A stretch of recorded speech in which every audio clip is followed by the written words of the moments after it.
Добрый вечер, дорогие друзья. В эфире национальная вещательная компания «Саха». В студии работают Олег Марков и Алена Шестакова. В День государственности республики мы проводим прямую линию с главой Якутии Айсеном Сергеевичем Николаевым. Это уникальная возможность для каждого жителя нашей огромной республики задать свой вопрос, высказать предложение, ну или решить свою проблему вместе с Илдарханом. Айсен Сергеевич ответит на все ваши вопросы, которые поступают к нам уже в течение недели и продолжают поступать в наш многоканальный колл-центр, в чат-ботах телеграм-канала и в мессенджере Макс. Вы можете задать ваш вопрос прямо сейчас, позвонив в колл-центр или отправив сообщение в мессенджер Макс по номеру 8 914 279 22 62. Мы видим, как активно поступают звонки и сообщения. География вопроса от Нерюнгри до Тикси, от Якутска до самых отдаленных наслегов. Это говорит о том, что этот разговор важен для нас всех. Итак, у микрофона в нашей студии глава Республики Саха-Якутия Айсен Николаев. Айсен Сергеевич, добро пожаловать в эфир. Вам слово. Здравствуйте. Айсен Сергеевич, сегодня будем работать в течение 3 часов. За это время постараемся охватить все самые важные вопросы от жителей, подведем итоги и обсудим актуальные темы. Вопросы на вашу прямую линию поступают уже больше недели. Подсчет и статистику обращений ведет наш колл-центр. Давайте обратимся к ним. Марфирина, вам слово.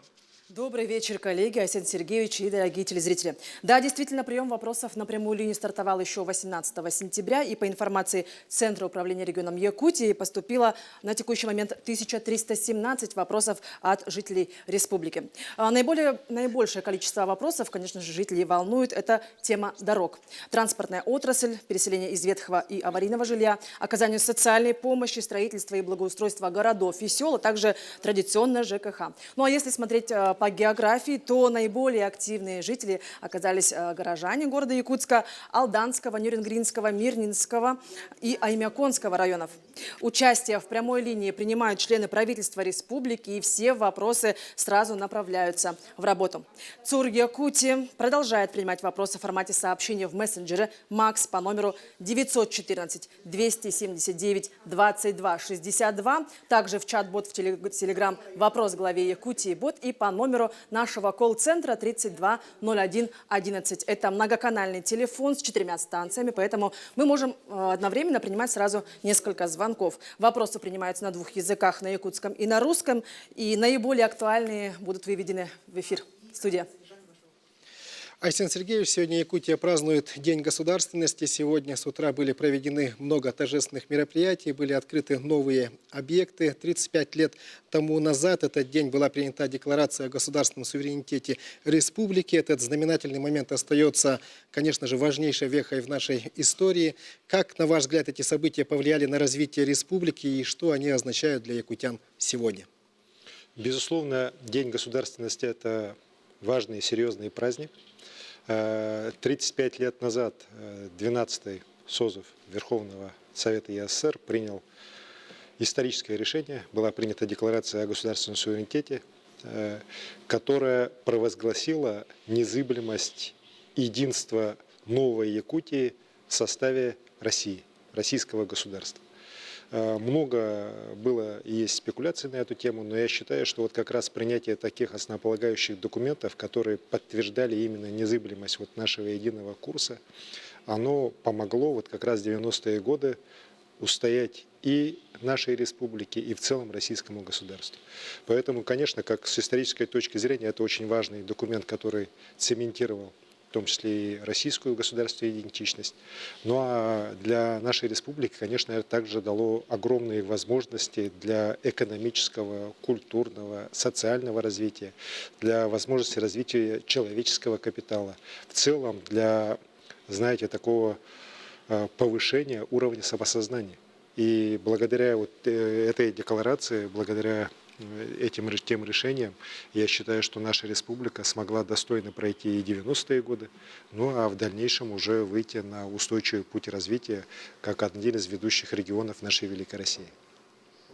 Айсен Сергеевич, 1 сентября вы участвовали в открытии самой большой школы Якутска, которая была названа в честь первого президента Республики Михаила Ефимовича Николаева.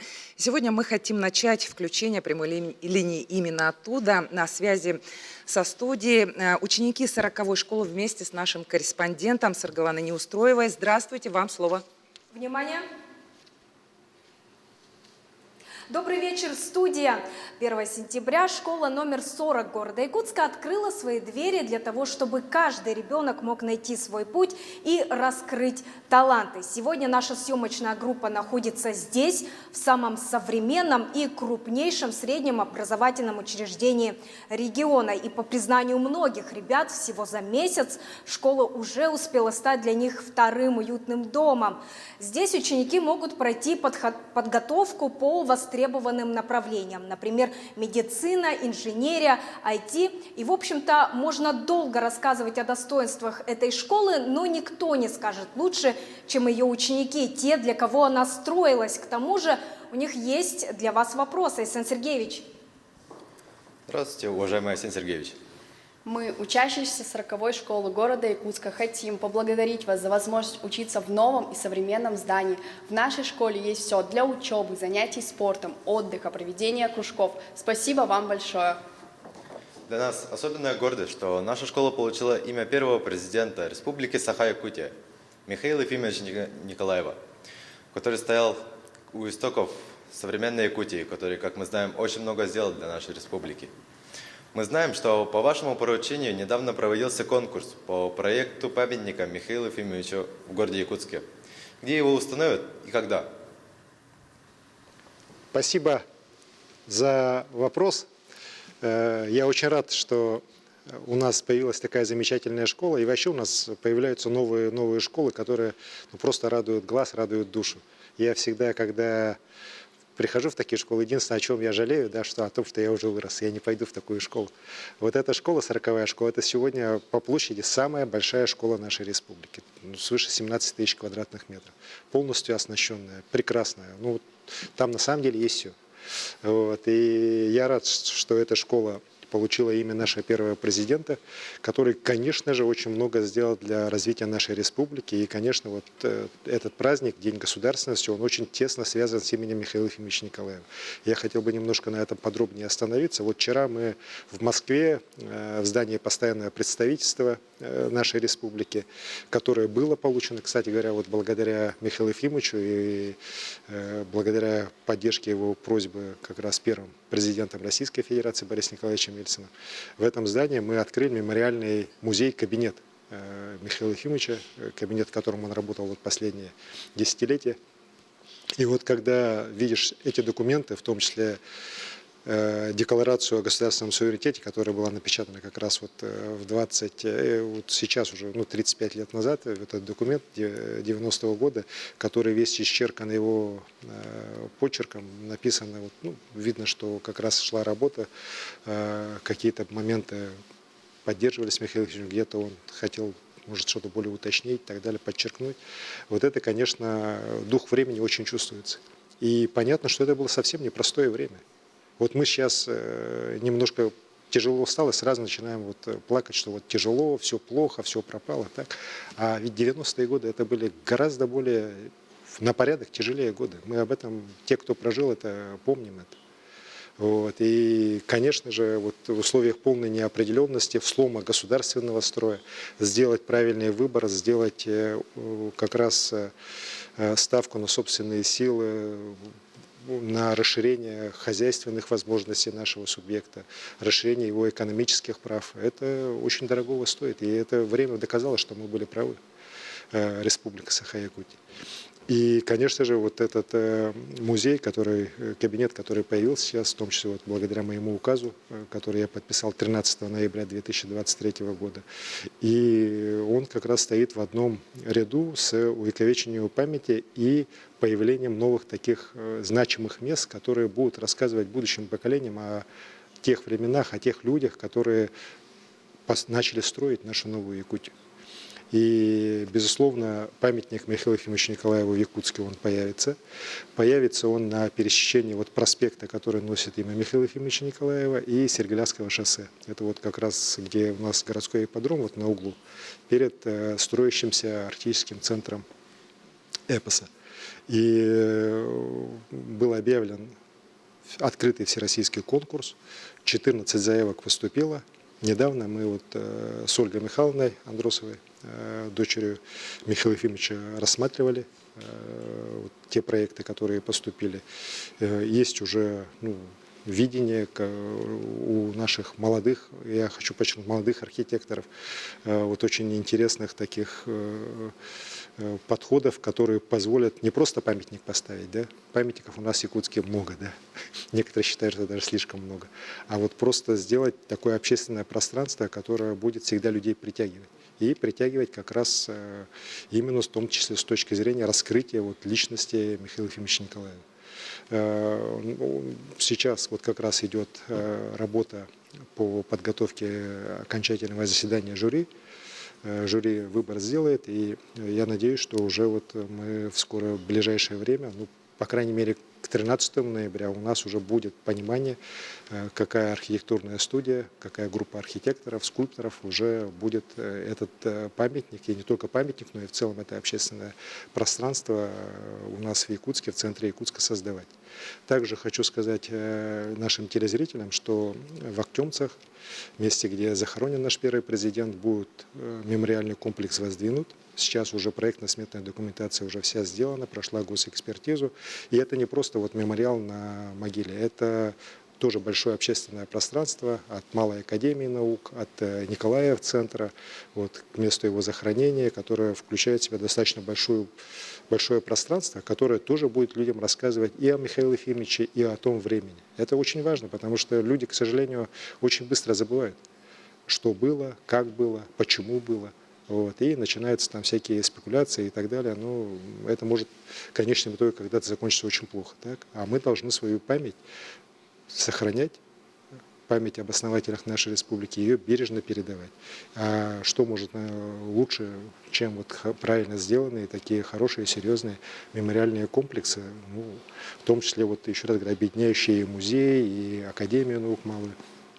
Поэтому в Актемцах тоже эта работа будет идти. Там тоже у нас уже и источники финансирования определены. Уверен, что в ближайшие годы мы сделаем все, чтобы память о великом человеке, об основателе нашей Новой Якутии, она прочно была вот уже визуально, уже здесь у нас в Якутии и в Якутске уже увековечена. Спасибо, Айсен Сергеевич. Айсен Сергеевич, спасибо. Студия. Спасибо. А ребятам я пожелаю, конечно, в школе имени нашего первого президента вы должны учиться на отлично. Михаил Ефимович всегда очень хотел, чтобы наши дети были лучше, чем мы. И вот вы должны становиться лучше и лучше и двигать вперед нашу республику Саха-Якутия, делать ее лучшим регионом нашей великой России. Спасибо. Айсен Сергеевич, традиционно мы на прямую линию получили очень много вопросов от тех ребят, которые сегодня стоят, защищают интересы России, принимают участие в специальной военной операции. И давайте посмотрим один из видео, которые нам отправили. Уважаемый Айсен Сергеевич и жители нашей республики, хотелось бы выразить вам огромную благодарность за вашу поддержку. Наша якутская техника зарекомендовала себя с отличной стороны и показала, что она очень эффективна. На сегодняшний день нас интересует вопрос, можно ли ожидать в зоне боевых действий больше якутской продукции, якутских производителей. Пользуясь случаем, хотим передать привет родным и близким нашей республике. Враг будет уничтожен, победа будет за нами. Ахаларга уруй! Айхал! Уруй! Айхал! Уруй! Айхал! Айхал! Айхал! Спасибо. Мы все гордимся нашими ребятами, которые сегодня воюют за нашу страну. И все верим в том, что в ближайшее время они с победой вернутся домой. Но для того, чтобы это случилось, мы, конечно, должны все делать для того, чтобы победа пришла как можно скорее. И мы должны все помогать фронту. Это не пустые слова, это не что-то далекое, так, это вот то, что сегодня делать надо прямо вот сегодня и сейчас. И никоим образом не расслабляться, не считать, что вот скоро все закончится, все будет хорошо. Нет, враг не сдается. Более того, мы видим, что его специально вот европейские страны наускивают, специально нагнетают обстановку. Так? И для них чем больше жертв, тем лучше. для наших врагов. Так? А мы должны понимать, что только наши успехи на фронте, они способны вот эту всю клику фашистскую, которая окопалась в Киеве, утихомирить, так, и поставить на место. Поэтому мы ребятам помогали и будем помогать. Якутия один из тех регионов, который с самого первого дня этим вопросом занимается на плановой такой серьезной основе. Ребята вот правильно говорят, наша техника и квадроциклы, и электромотоциклы, и FPV-дроны, другая техника, которую мы производим, в том числе вот и сейчас уже и рэбы делаем, она себя показывает с самой лучшей стороны. В прошлом году при поддержке Юрия Петровича Трутнева мы получили федеральные средства на решение этих задач, и достаточно большое количество техники было поставлено. В этом году мы пока вот, первую половину года технику поставляли за счет средств республиканских, но сейчас, опять же, благодаря Юрию Петровичу Трутневу средства выделены федеральные, и заказы вот как раз на те виды техники, которые особо востребованы, в первую очередь вот эти квадроциклы, электромотоциклы, FPV-дроны, они уже размещены. И надеемся, что наши производители, как всегда, с честью с поставленной задачей справятся, и для фронта вот абсолютно нужная техника, она будет поставлена. Ну и кроме того, мы, конечно, также и из других источников, и бюджетных, и внебюджетных, также приобретаем различную технику, которая крайне нужна фронту. Я сам на постоянной связи с командующими ряда группировок наших, так, и знаю, что крайне важно, нужно, но и по мере возможности наша республика помогает, и я считаю, что тем самым мы все приближаем вот ту победу, которая крайне важна нашей стране. Арсений Сергеевич, в наш колл-центр поступает много звонков, и первый на проводе, он тоже от нашего бойца из зоны СВО. Добрый вечер, вы в эфире. Здравствуйте. Здравствуйте. Я действующий боец СВО с позывным «Тихон». Арсений Сергеевич, хотел бы вас поблагодарить за то, что вы всячески поддерживаете, помогаете нас, бойцов. И хотел воспользоваться моментом и поблагодарить наших врачей, которые работали и работают в Республике ДНР, и которые проделали большую операцию по моему зрению. И сейчас полноценно веду, как говорится, на передовой работу. И вот хотел бы спросить, продолжат ли они в дальнейшем свою работу в Республике ДНР и не уедут? Спасибо. Спасибо. Во-первых, Тихон, большое спасибо за ваш ратный подвиг, за ваш труд. Дай Бог здоровья, чтобы было. И побыстрее, опять же, как уже сказал, с победой вернуться домой. Что касается наших врачей, на самом деле мы вот должны гордиться и нашими врачами, нашими ребятами, которые работают в опорниках, потому что они все тоже вот приближают победу. Вот то, что сделали наши врачи, ну, это трудно описать. Они вот, я недавно видел статистику, ну, буквально пару недель назад, наши офтальмологи и врачи других специальностей, которые работали там, в общей сложности свыше 30 тысяч приемов сделали. Свыше 6 тысяч операций, в первую очередь, конечно, офтальмологических, сделано вот нашими специалистами за эти годы. Именно там, в Донецкой Народной Республике, во многих городах ее. И я сам достаточно часто, знаете, бываю в новых регионах. И вот наши врачи там, ну, многие на них смотрят как практически на ангелов, так? Потому что многие люди в пору украинской власти не имели никакой возможности глаза лечить. Врачей не было, техники не было, оборудования не было.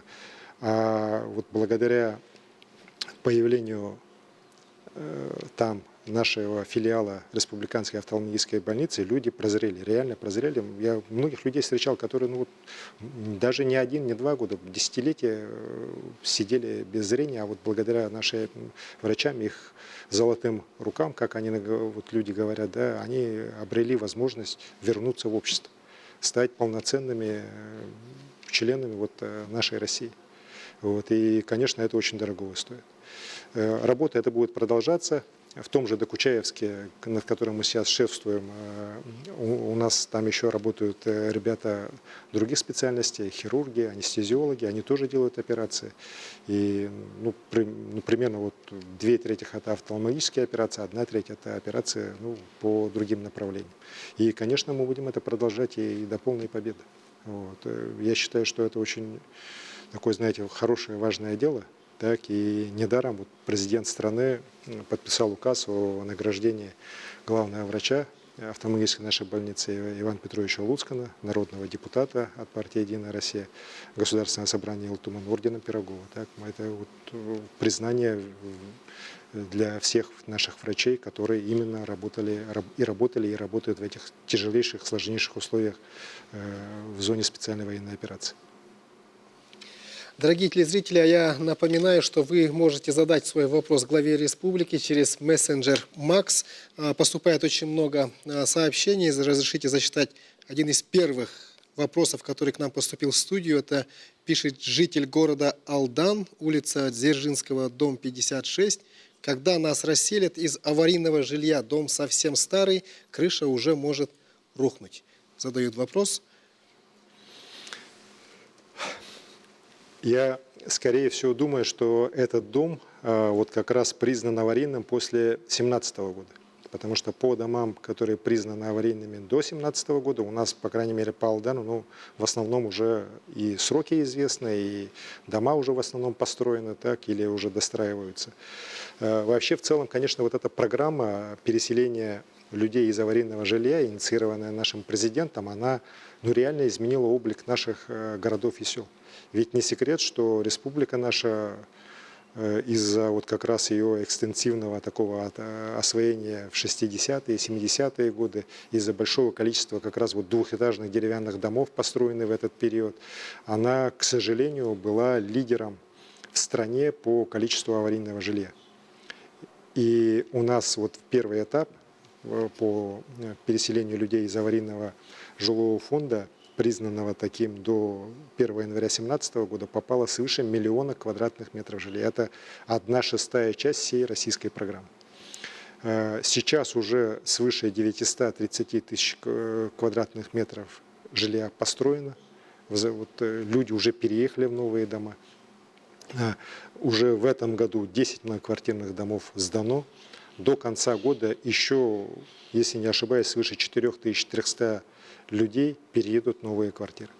Огромное количество семей вот получило новое жилье. И вот я, когда бываю, опять же, в наших населенных пунктах, причем раньше это был только Якутск, там большие районные центры. Сейчас это и северные наши районы, и далекие сельские населенные пункты. Строятся дома, прекрасные дома, и люди просто счастливы, потому что они даже не мечтали, что когда-то смогут от государства получить такие современные красивые дома взамен своих домов, про которые вот правильно житель пишет, но и жить-то страшно, да? Что касается второй части вот программы по аварийному жилью, которая признана таким после 1 января 2017 года, то финансирование этой программы начнется со следующего года. Сейчас окончательно федеральное правительство утрясает все подходы к ее реализации. Там, конечно, что изменилось не в пользу регионов, то, что может увеличиться серьезно доля софинансирования регионов, так, это, соответственно, дополнительные затраты бюджета, и мы здесь должны будем менять определенную приоритизацию. Но вместе с тем, я считаю, что мы людей из аварийного жилого фонда должны переселять. Люди не должны в таких домах жить. И, конечно же, вот для всех населенных пунктов, где есть аварийное жилье, это вот шанс, еще раз говорю, облик свой поменять. Потому что сейчас мы видим, как не только Якутск, да, но и вот многие районные центры, тот же Алдан, как они поменяли свой облик. Ленск, например, да, прекрасные, замечательные дома вместо тех страшных двухэтажных домов, на которые-то и заходить было страшно. Поэтому обязательно эта программа будет продолжена. Еще раз говорю, по финансированию с целым федеральным бюджетом есть определенные проблемы, не так просто, как нам хотелось бы, не так хорошо. Но я уверен, что все равно лучшие времена придут, и денег станет побольше, и тогда будем более быстрыми темпами двигаться. Но в целом, еще раз говорю, вот курс на расселение людей из аварийного жилья уже принят, и мы с него точно не свернем. Арсений Сергеевич, с момента окончания апрельской прямой линии прошло 4 месяца, срок не такой уж большой, но за это время произошло множество событий. В республике появились новые инфраструктурные объекты, и мы предлагаем вспомнить, как это было. Сын Марии Кураевой – воспитанник нового адаптивного комплекса, который открыл свои двери в Якутске в сентябре. Это крупнейший образовательный центр в России. Комплекс вообще впечатляет. Очень много разных классов. И самое главное, то, что у моего сына, он на домашнем обучении, будет возможность в внешкольное время заниматься, посещать кружки. Да? Меня вот это очень обрадовало.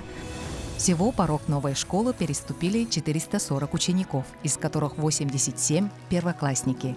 С введением корпуса интерната для детей со всей республики учреждение сможет принять до 550 детей. В этом году также распахнула свои двери школа имени первого президента Михаила Николаева номер 40. Ее по праву можно считать учреждением нового поколения, где дети могут не только получать знания, но и развивать свои таланты. Мне очень школа нравится, она такая новая, современная, очень большая, учителя хорошо учат и все рассказывают от А до Я. Среди больших проектов, открытых в Якутии за последнее время, современное образовательное пространство в Саха-политехническом лицее. Он появился благодаря реализации национального проекта «Молодежь и дети». В новом здании площадью больше 5000 квадратных метров есть все для развития и профориентации школьников. Новое оборудование помогает разобраться в медицине и агротехнологиях, робототехнике и креативных индустриях. Также республика активно обновляет медицинскую инфраструктуру. Новые здания строятся не только в Якутске, но и в муниципалитетах. Открытие филиала офтальмологии в Нерюнгри ждали давно. Благодаря оснащению и строительству новых объектов на сегодняшний день 70% пациентов Якутии получают высокотехнологичную помощь, не выезжая за пределы республики. Мне уже сделали 2 операции здесь, очень удачно сделали. 3 недели назад жене операцию, тоже очень удачно. И я считаю, что это мое личное убеждение, что вот по моей модели, что эта точка, вот эта вот, которая... Отсюда начнется возрождение, второе дыхание города всего. Также в Нерюнгри завершен ремонт здания женской консультации, для которой приобретено новейшее оборудование. Новые объекты появляются во многих районах республики. Только в этом году с апреля по сентябрь открыты 2 объекта в Мегино-Кангаласском районе. В поселке Нижний Бестях введен Центр культурного развития. Он является самым крупным объектом в республике, построенным в рамках нацпроекта «Культура». Его площадь составляет более 3000 квадратных метров. Помимо этого в селе Норогана открыты 2 новых корпуса детского лагеря «Ильге». Строительство нового объекта стало частью масштабной работы по модернизации инфраструктуры детского отдыха и позволило увеличить вместимость лагеря на 125 мест. А для жителей села Бескёль Горного Улуса открылся многофункциональный центр. Атамай объединил спортивный и тренажерный залы, зал для занятий танцами, библиотеку. Это не просто место для досуга, а настоящее сердце села. Жители села искренне благодарны нашему президенту за такой прекрасный объект. Благодаря тому, что у нас вот в селе открыта новая школа и новый многофункциональный центр, наше село обязательно и в дальнейшем будет еще больше развиваться. На Восточном экономическом форуме этого года президент страны поручил направлять не менее 5% расходов федеральных программ на регионы Дальнего Востока. Эти средства позволят профинансировать другие важные инфраструктурные проекты и продолжат улучшать качество жизни жителей Якутии. Арсений Сергеевич, мы видим, как республика не останавливается развиваться, но и в то же время понимаем, что сейчас вся страна живет в условиях беспрецедентных санкций, в условиях специальной военной операции. Но если говорить о перспективах, то как сегодня чувствует себя экономика Якутии, и хватит ли средств, чтобы вовремя платить зарплаты, пенсии и выполнять социальные обязательства? Безусловно, вот та ситуация, которая сегодня в мире в целом складывается, она не может не отражаться, в том числе и на Республике Саха-Якутия. Не будем забывать, что наша республика – один из наиболее экспортно ориентированных регионов Российской Федерации. Большая часть производимой нами продукции, она идет на экспорт. причем на достаточно конкурентные рынки. Это и алмазы, это и уголь, это золото, это нефть, газ. И, конечно же, все эти санкции, они достаточно серьезно ограничивают нас. Вместе с тем, несмотря на это, экономика наша растет. Валовый региональный продукт, он у нас растет сегодня темпами среднероссийскими. Промышленный рост немножко замедлился, в первую очередь из-за вопросов, вот как раз связанных с общим кризисом мировой алмазодобывающей промышленности. Но если смотреть на нефть, на золото, на уголь, то по всем этим позициям у нас есть где-то умеренный рост, там 2,5, например, так по нефти, до 10% по углю. Вот. Что касается бюджета. Конечно, сегодня бюджет у нас исполняется в непростых условиях, и российский, и нашей республики.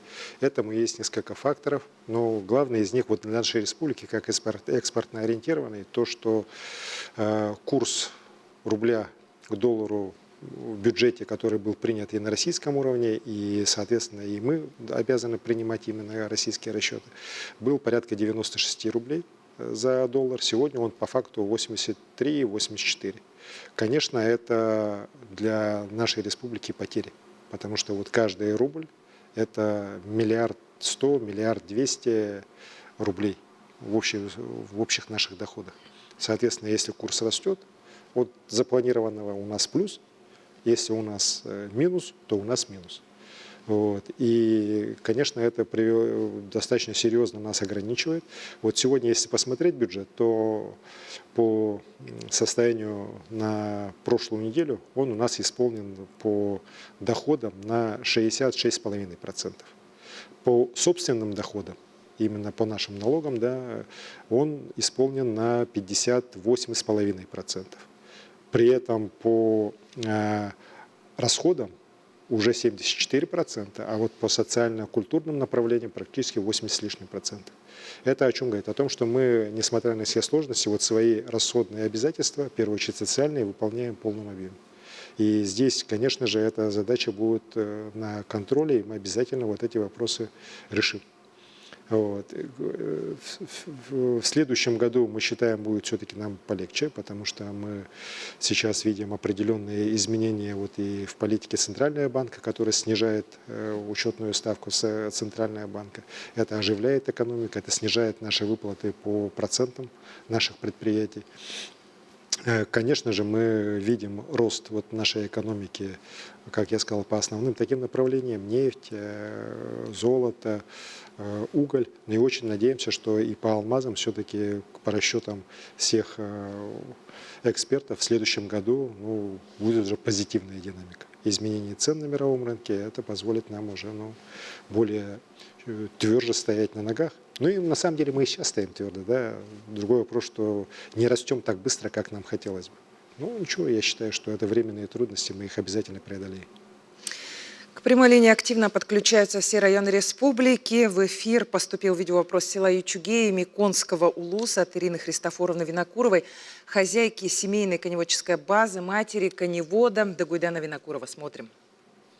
Убастыбылла Хасен Сергеевич, өмікөн улуғын бұйыл қалаан бұтуттан әмсәғілән, оттур қодуғалар бұтуға бараннар, кыстық кейрер оппутын кәйін оттағабат құтталға кирбеппеді.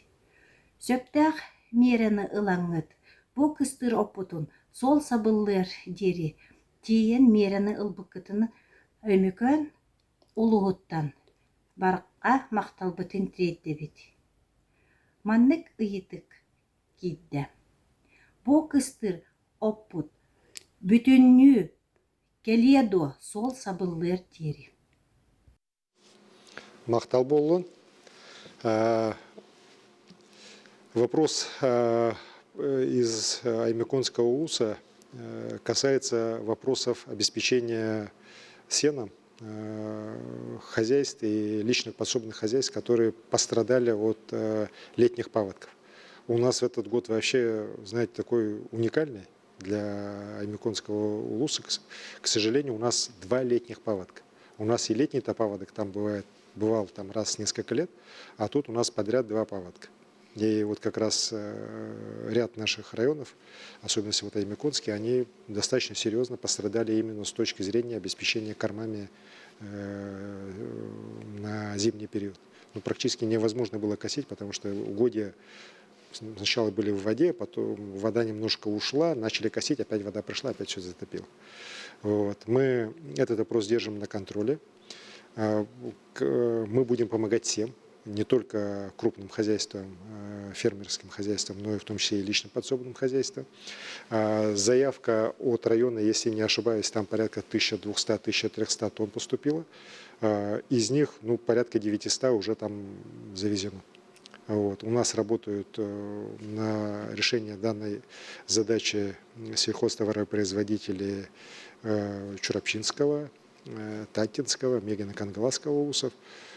Из Намцев, по-моему, определенные были на поставки. И еще раз говорю, там вот транспорт работает, система отлажена.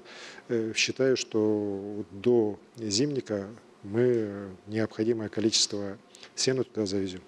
Вообще, если что касается сенокоса, то в этом году он у нас прошел неплохо. У нас свыше 410 тысяч тонн сена заготовлено, это 94%. С учетом прошлогодних остатков мы точно обеспечены кормами. Более того, по сенажу и по силосу, где у нас обычно вот как раз были там исполнения всегда в районе 70, 60 даже порой процентов, в этом году у нас за 100%. По республике. Я считаю, что это очень правильная политика, которую Минсельхоз сейчас проводит вместе с муниципалитетами в части именно вот как раз подготовки сочных кормов для того, чтобы рацион наших сельхозживотных он был разнообразнее, более богат витаминами. Это, конечно, в итоге дает нам возможность наше сельское хозяйство быстрее развивать. И даже вот по той же заготовке молока мы видим в этом году достаточно позитивные изменения. А что касается заготовки сена, вот сейчас ряд крупных районов, они уже планы перевыполнили намного, да, вот это тот же и Мегино-Кангаласский, Чурапчинский, Амгинский, Нюрбинский, Верхневилюйский район. Так, и уверен, что в целом, еще раз говорю, зимовка скота у нас будет обеспечена. Но вот те хозяйства в тех районах, которые пострадали от летнего паводка, я уверен, что правительство и Министерство сельского хозяйства вместе с муниципальными районами найдут возможности безболезненно эти вопросы решить. Александр Сергеевич, еще один вопрос в мессенджере Макс, я зачитаю. В связи с низким уровнем воды на реке Индигирка имеются сложности завоза топливно-энергетических ресурсов для нужд Абыйского и Момского улусов. Говорят, что не везде завезено топливо. Правда ли это? Спрашивают. В этом году, вот видите, с одной стороны наводнения были на Индигирке постоянно, да, а вот сейчас по осени вода резко упала, и у нас между Чукурдахом и Белой горой на одном из перекатов, как мне генеральный директор ЛОПа докладывал, и министерство потом мне тоже подтверждало, у нас глубины гораздо ниже необходимых. Там в районе метра только есть глубина, так, а там минимум надо, чтобы даже малые судна проходили 1,30 м, а вообще нужно 2 метра, чтобы большие судна наши проходили. Поэтому там было принято решение о том, что мы в этом месте будем делать распауску, то есть с больших кораблей перегружать уголь, перегружать дистопливо, сырую нефть на малые суда, которые уже обеспечат их продвижение вниз до Белой горы, и в сторону Момского района. Так. В принципе, часть таким образом будет топливо доставлено до мест, но понимая, что все-таки сейчас уже поздняя осень, так, и погода, видите, какие идут у нас процессы сейчас, мы приняли решение, что часть нефти для Момского района мы перебросили, и она уже находится в Хандыге, а часть мы будем как раз в Белой горе оставлять. Часть угля для Белой горы также будем оставлять в Чукурдахе. При этом на местах топливо до начала зимников, да, для отопительного сезона, для обеспечения работы станций и так далее, достаточно. Поэтому до зимников будут работать на том топливе, которое уже на месте находится. Как только зимник появится, вот с Чукурдаха до Белой горы, с Белой горы в сторону Момского района и с Хандыги в сторону Момского района будут грузы доставлены вот по топливно-энергетическим ресурсам. Это для нас абсолютно такая рабочая ситуация. Каждый год у нас где-то в каком-то месте так происходит. Ну, в этом году у нас вот как раз произошло по Абыйскому и Момскому району. Там величины очень маленькие по дистопливу, по-моему, там порядка 500 тонн. Мы даже, кстати говоря, дистопливо, может быть, до Белой горы и смогут даже доставить. Вот пока еще есть возможность пройти. По углю 3500 тонн.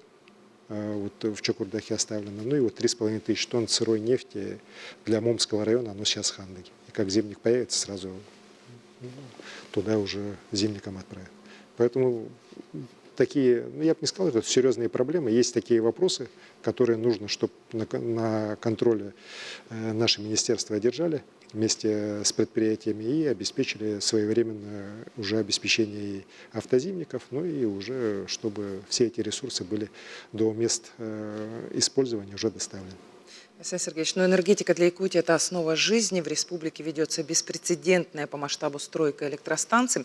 Что еще нужно сделать для роста надежности в энергоснабжении? Какие вопросы ведутся, сейчас обсуждаются на федеральном уровне, в том числе на заседаниях комиссии Госсовета по энергетике, председателем которой вы являетесь? Конечно, энергетика для нашей республики, да и для всех регионов, наверное, нашей страны, особенно северных, она крайне важна. И мы сейчас, работая вот в комиссии Госсовета, делаем все, чтобы эти проблемы не замалчивались, они, наоборот, поднимались на самый высокий уровень. И вот благодаря Юрию Петровичу Трутневу, благодаря Министерству энергетики, вот как раз совещание, которое в этом году президент проводил во время Восточного экономического форума, было посвящено как раз вопросам развития энергетики Дальнего Востока. Дальний Восток активно развивается. Вместе с тем, мы видим, что в ближайшие уже годы, к 30-му, к 32-му году, здесь возникнет дефицит электроэнергии, ну, порядка 3 гигаватт. Сейчас вся у нас около 9 гигаватт, да, на Дальнем Востоке. Конечно, это огромная величина. Преодолеть это просто разовыми какими-то решениями невозможно. И президент как раз поручил, и сейчас все регионы мы работаем с правительством страны по подготовке вот именно стратегии развития топливно-энергетических систем по Дальнему Востоку. Здесь и баланс надо готовить, надо здесь смотреть, и какие виды топлива можно использовать местные, где выгоднее ставить электростанции. Мы должны в конце концов вернуться в том числе и к строительству гидроэлектростанций, как наиболее дешевого и долговечного такого источника электроэнергии.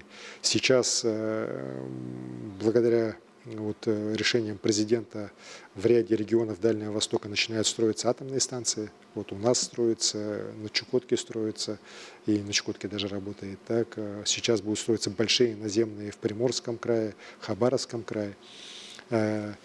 А что касается Якутии, то здесь у нас, конечно, вы правильно сказали, у нас на самом деле идет революция, которую многие просто не замечают. Да? У нас сегодня 9 наших крупных электростанций, самых крупных, так, они генерят около 2 гигаватт энергии.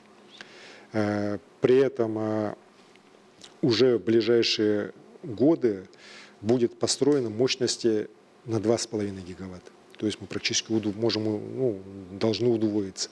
Более того, есть планы у некоторых компаний еще новые гидроэлектростанции, в том числе начинать строить здесь в ближайшие годы. И мы можем резко с точки зрения энергетической обеспеченности встать вообще на другой уровень. И это очень важно, потому что об этом надо тоже говорить. Новая экономика, вообще мировая экономика, это не экономика, знаете, там тонн металла, или карат алмазов, 1000 тонн пшеницы и так далее. Это экономика энергии.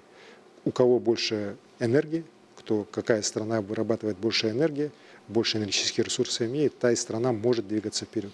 Потому что все новые технологии, начиная от искусственного интеллекта, заканчивая уже современной инфраструктурой, они полностью зависят именно от наличия дешевых, доступной большого количества энергии. И, конечно, здесь наша страна, мы пока еще свои возможности, свой потенциал пока используем на пару десятков процентов. Тот же Китай в год строит 350 гигаватт энергии, новых мощностей. У нас вся страна сегодня имеет меньше. Вот. А Китай строит за год.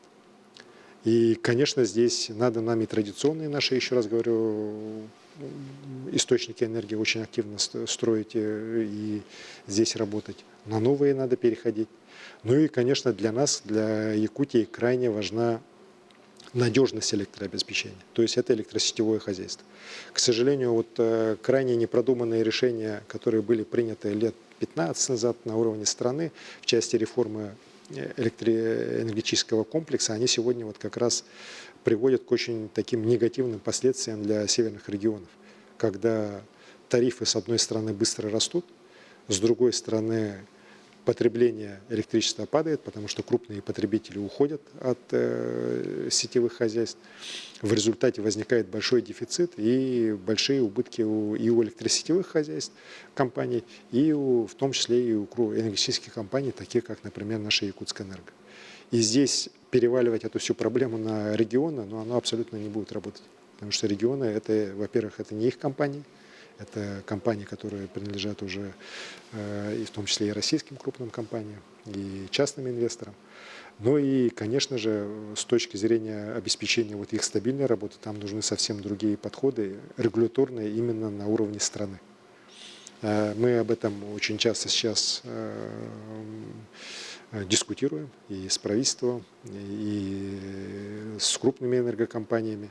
Мы обязательно должны консенсус найти здесь. Я уверен, что найдем. Конечно, здесь все опирается в финансовые ресурсы, но я считаю, что здесь в первую очередь надежность в целом энергетики, она гораздо стоит дороже, чем вот какие-то источники финансовых ресурсов.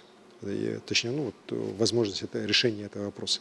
Потому что без энергетики мы никуда не двинемся. Особенности это касается в том числе и изолированных, удаленных территорий, какой является большая часть нашей Якутии. Не только арктические районы, но и достаточно большое количество наших сельских территорий, они абсолютно оторваны от единой энергосистемы. Ну и, естественно, там сегодня тарифы уже зашкаливают. Доходят там до 100 с лишним рублей за киловатт, которые в основной своей массе в конечном итоге датируют уже бюджет республики. И, конечно же, мы датируем так сложно, тяжело, так для того, чтобы население могло платить 9 рублей за киловатт. Да? Но, конечно же, эти деньги можно было бы потратить на другие задачи, которые тоже крайне важны для нашего населения, в том числе более быстрое переселение из аварийного жилого фонда, строительство тех же дорог и так далее. Поэтому здесь такая, скажем так, работа продолжается. Уверен, что мы все равно добьемся того, чтобы этот вопрос на уровне страны был окончательно решен.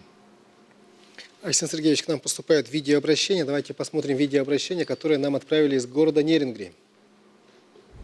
Уважаемый Александр Сергеевич, наша республика традиционно славится добычной промышленностью. Мы, горняки Нерюнгринского района, добываем уголь более 50 лет. От лица горняков Нерюнгринского района поздравляем вас с праздником. Спасибо за внимание к нашему Нерюнгринскому району. Ждем вас на юбилей. Спасибо. В ноябре город Нерингри, столица Южной Якутии, отмечает свой полувековой юбилей. Я обязательно приеду. И, конечно же, хочу, пользуясь случаем, поблагодарить всех нерюнгринцев за их доблестный труд, все поколения, которые трудились на этой земле и трудятся на этой земле. Благодаря ним сегодня Якутия вышла впервые в истории на второе место в стране по добыче угля.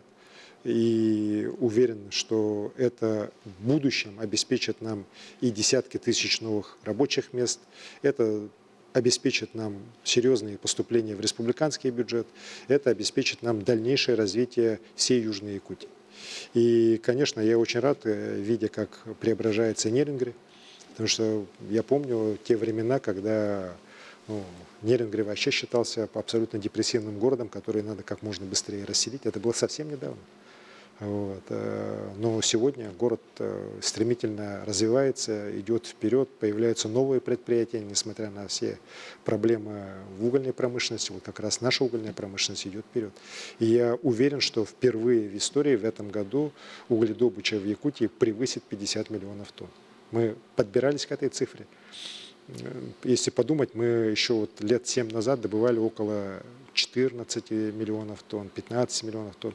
И у нас сейчас вот кратный рост. Мы вот еще раз в прошлом году остановились на 49 миллионах тонн.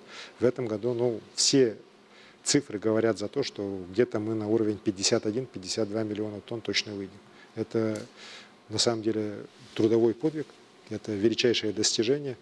Можно вспомнить и Эльгу уголь. Тихоокеанская железная дорога, которую вот сейчас на Восточном экономическом форуме открывал наш президент. За 2,5 года в суровых, невозможно просто условиях через горы построена железная дорога, которая обеспечит уже в ближайшие годы вывоз до 50 миллионов тонн продукции. И впервые Якутия получила прямой выход от своих месторождений на Тихоокеанское побережье. Есть и другие проекты угольных компаний. Еще раз подчеркну, сегодня угольная промышленность в целом в мире такая достаточно в тяжелом состоянии находится, но вот уже последние, по крайней мере, 3 месяца мы видим уже немножко, уже такой устойчивый рост по ценам. Надеемся, что в следующем году ситуация уже гораздо будет лучше. Ну и, конечно же, вот что касается Нерюнгри, очень много сегодня реализуется мероприятий по мастер-плану. Вот тоже те же учреждения здравоохранения, о которых вот до этого как раз в ролике тоже говорилось, это же тоже целая история, когда я в 2018 году вот приехал впервые как исполняющий обязанности главы республики в Нерюнгринскую больницу, я был просто поражен, да, неприятно. Потому что у нас в районах таких больниц-то мало где осталось, да, крупных районных центров. Вот. Но сейчас зато за эти годы большая работа проведена, и вот сейчас буквально вот каждый год мы по несколько объектов после капитального ремонта, капитальной реконструкции вводим замечательные объекты здравоохранения в Нерюнгринском районе, в Нерюнгри. И уверен, что вот 26-й год, 27-й год, работа будет полностью уже завершена, и здравоохранение Нерюнгри уже будет достойно столицы Южной Якутии. Александр Сергеевич, и помимо Нерюнгри у нас довольно большое количество населенных пунктов, которые выделены руководством страны как приоритетные для развития, уже приняты стратегии, планы. Таких населенных пунктов у нас в Якутии 43, это не только города, но и поселки. В чем заключается это развитие и как оно скажется не только на жителях этих населенных пунктов, но и на их агломерации? Правительством страны сейчас разработана долгосрочная программа развития опорных пунктов. По стране их всего определено чуть более 2000 этих населенных пунктов. Из них 43 – это населенные пункты в республике Саха-Якутия. То есть, если так посмотреть, мы достаточно большую часть, учитывая наше население, да, нас всего 1 миллион, мы получили поддержку со стороны руководства страны. Это все наши районные центры, и это наши крупные населенные пункты. Сейчас разрабатывается и согласовывается программа их развития, каждого из населенных пунктов, с федеральными органами власти. Она находится на заключительном этапе. Я в таком практически ежедневном режиме получаю доклады. Сейчас с Фондом развития территории работа у нас заканчивается. В скором времени мы уже сможем защититься на правительственной комиссии у Хуснуллина Мараша Хризяновича. Суть этой программы по опорным населенным пунктам в том, что по 16 направлениям, начиная от ликвидации аварийного жилого фонда, развитием улично-дорожной сети, строительством социальных объектов, по каждому населенному пункту будет делаться определенная программа, которая позволит в течение ближайших лет, к 2030 году, улучшить качество жизни в этих населенных пунктах на почти 30%, на 27,3%, если быть точным. Цифры я, так как постоянно занимаюсь, хорошо помню. Это, конечно же, для этих населенных пунктов это огромный такой скачок. Это и новые социальные объекты, как я сказал, это и строительство улично-дорожной сети, которое очень нужно как раз для нашей республики. Да и по другим, еще раз говорю, 16 направлений обозначено. развития малого бизнеса в том числе. Вот. При этом есть опасения, а вот как же тогда наши малые населенные пункты? Да? Но вот этим как раз мы должны уже на уровне региона и заниматься. Наши все программы, которые работают, мы их никуда не ликвидируем, они все остаются. И вот как раз через программу развития крупных опорных пунктов должна развиваться в целом вся среда. Вот, то есть крупные объекты, понятно, мы в каждой деревне строить не можем, но я считаю, что в районных центрах мы должны их построить.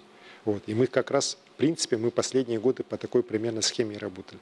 А сейчас, благодаря поддержке федерального центра, я уверен, что мы сделаем еще больше. Поэтому эта вот программа по развитию опорных населенных пунктов, я считаю, как раз с точки зрения такого, знаете, пространственного каркаса развития нашей республики, вот в ближайшие годы будет таким основной нашей программой, которая позволит качество жизни людей реально улучшать.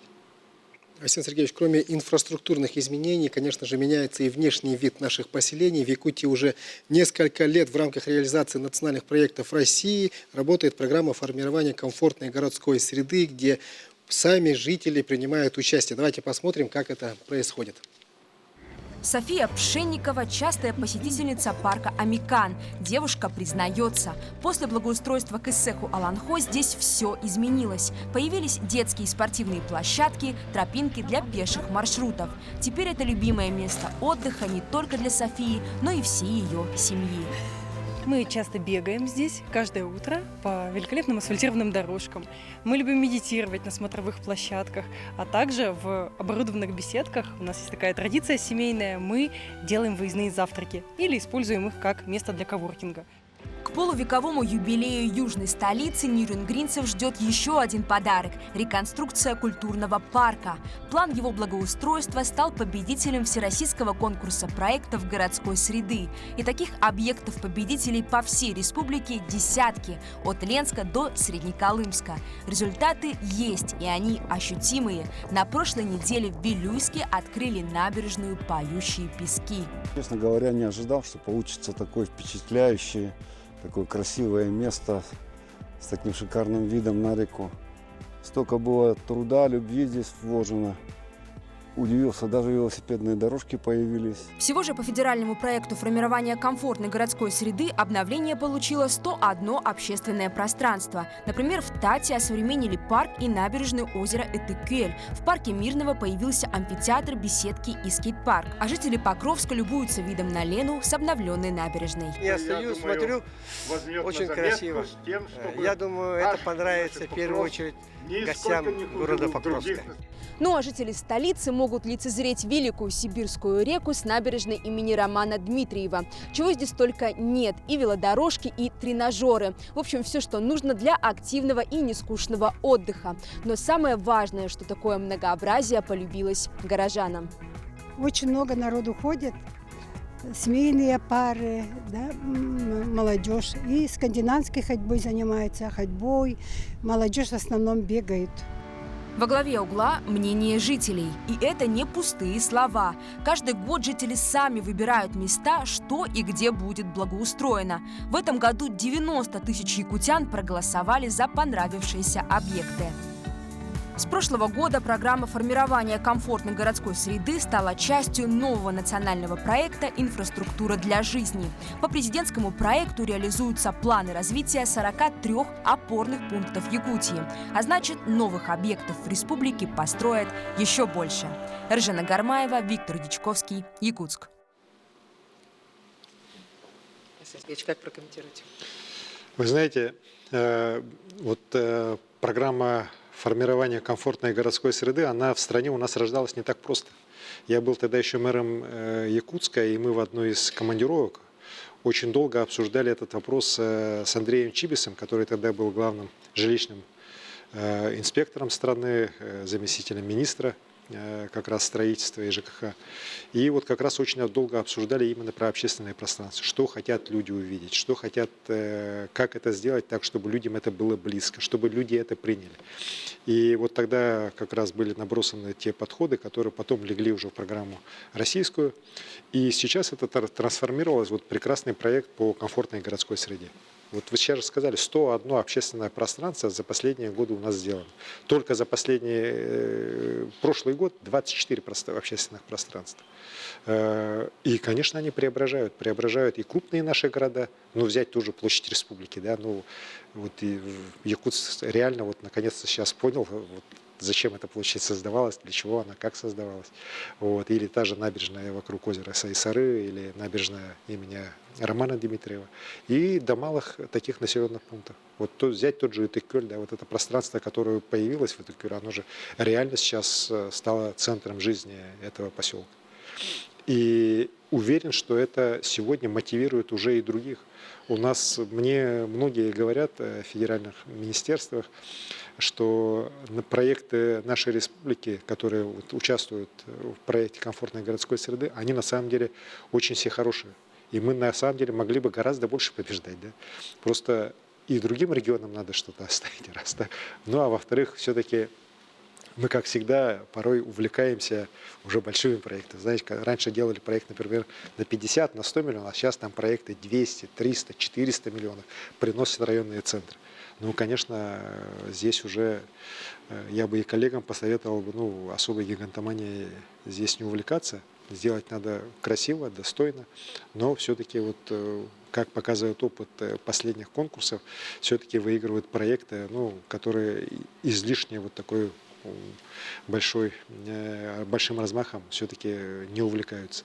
Но при этом у нас хорошие результаты. Вот в этом году 7 наших населенных пунктов от Тикси до уже крупных наших районных центров, да, до Барагонцев, до Майи и так далее, они, по-моему, ну, Майю не помню, но вот Барагонцы точно есть, так, Чурапча есть, они выиграли 420 миллионов рублей.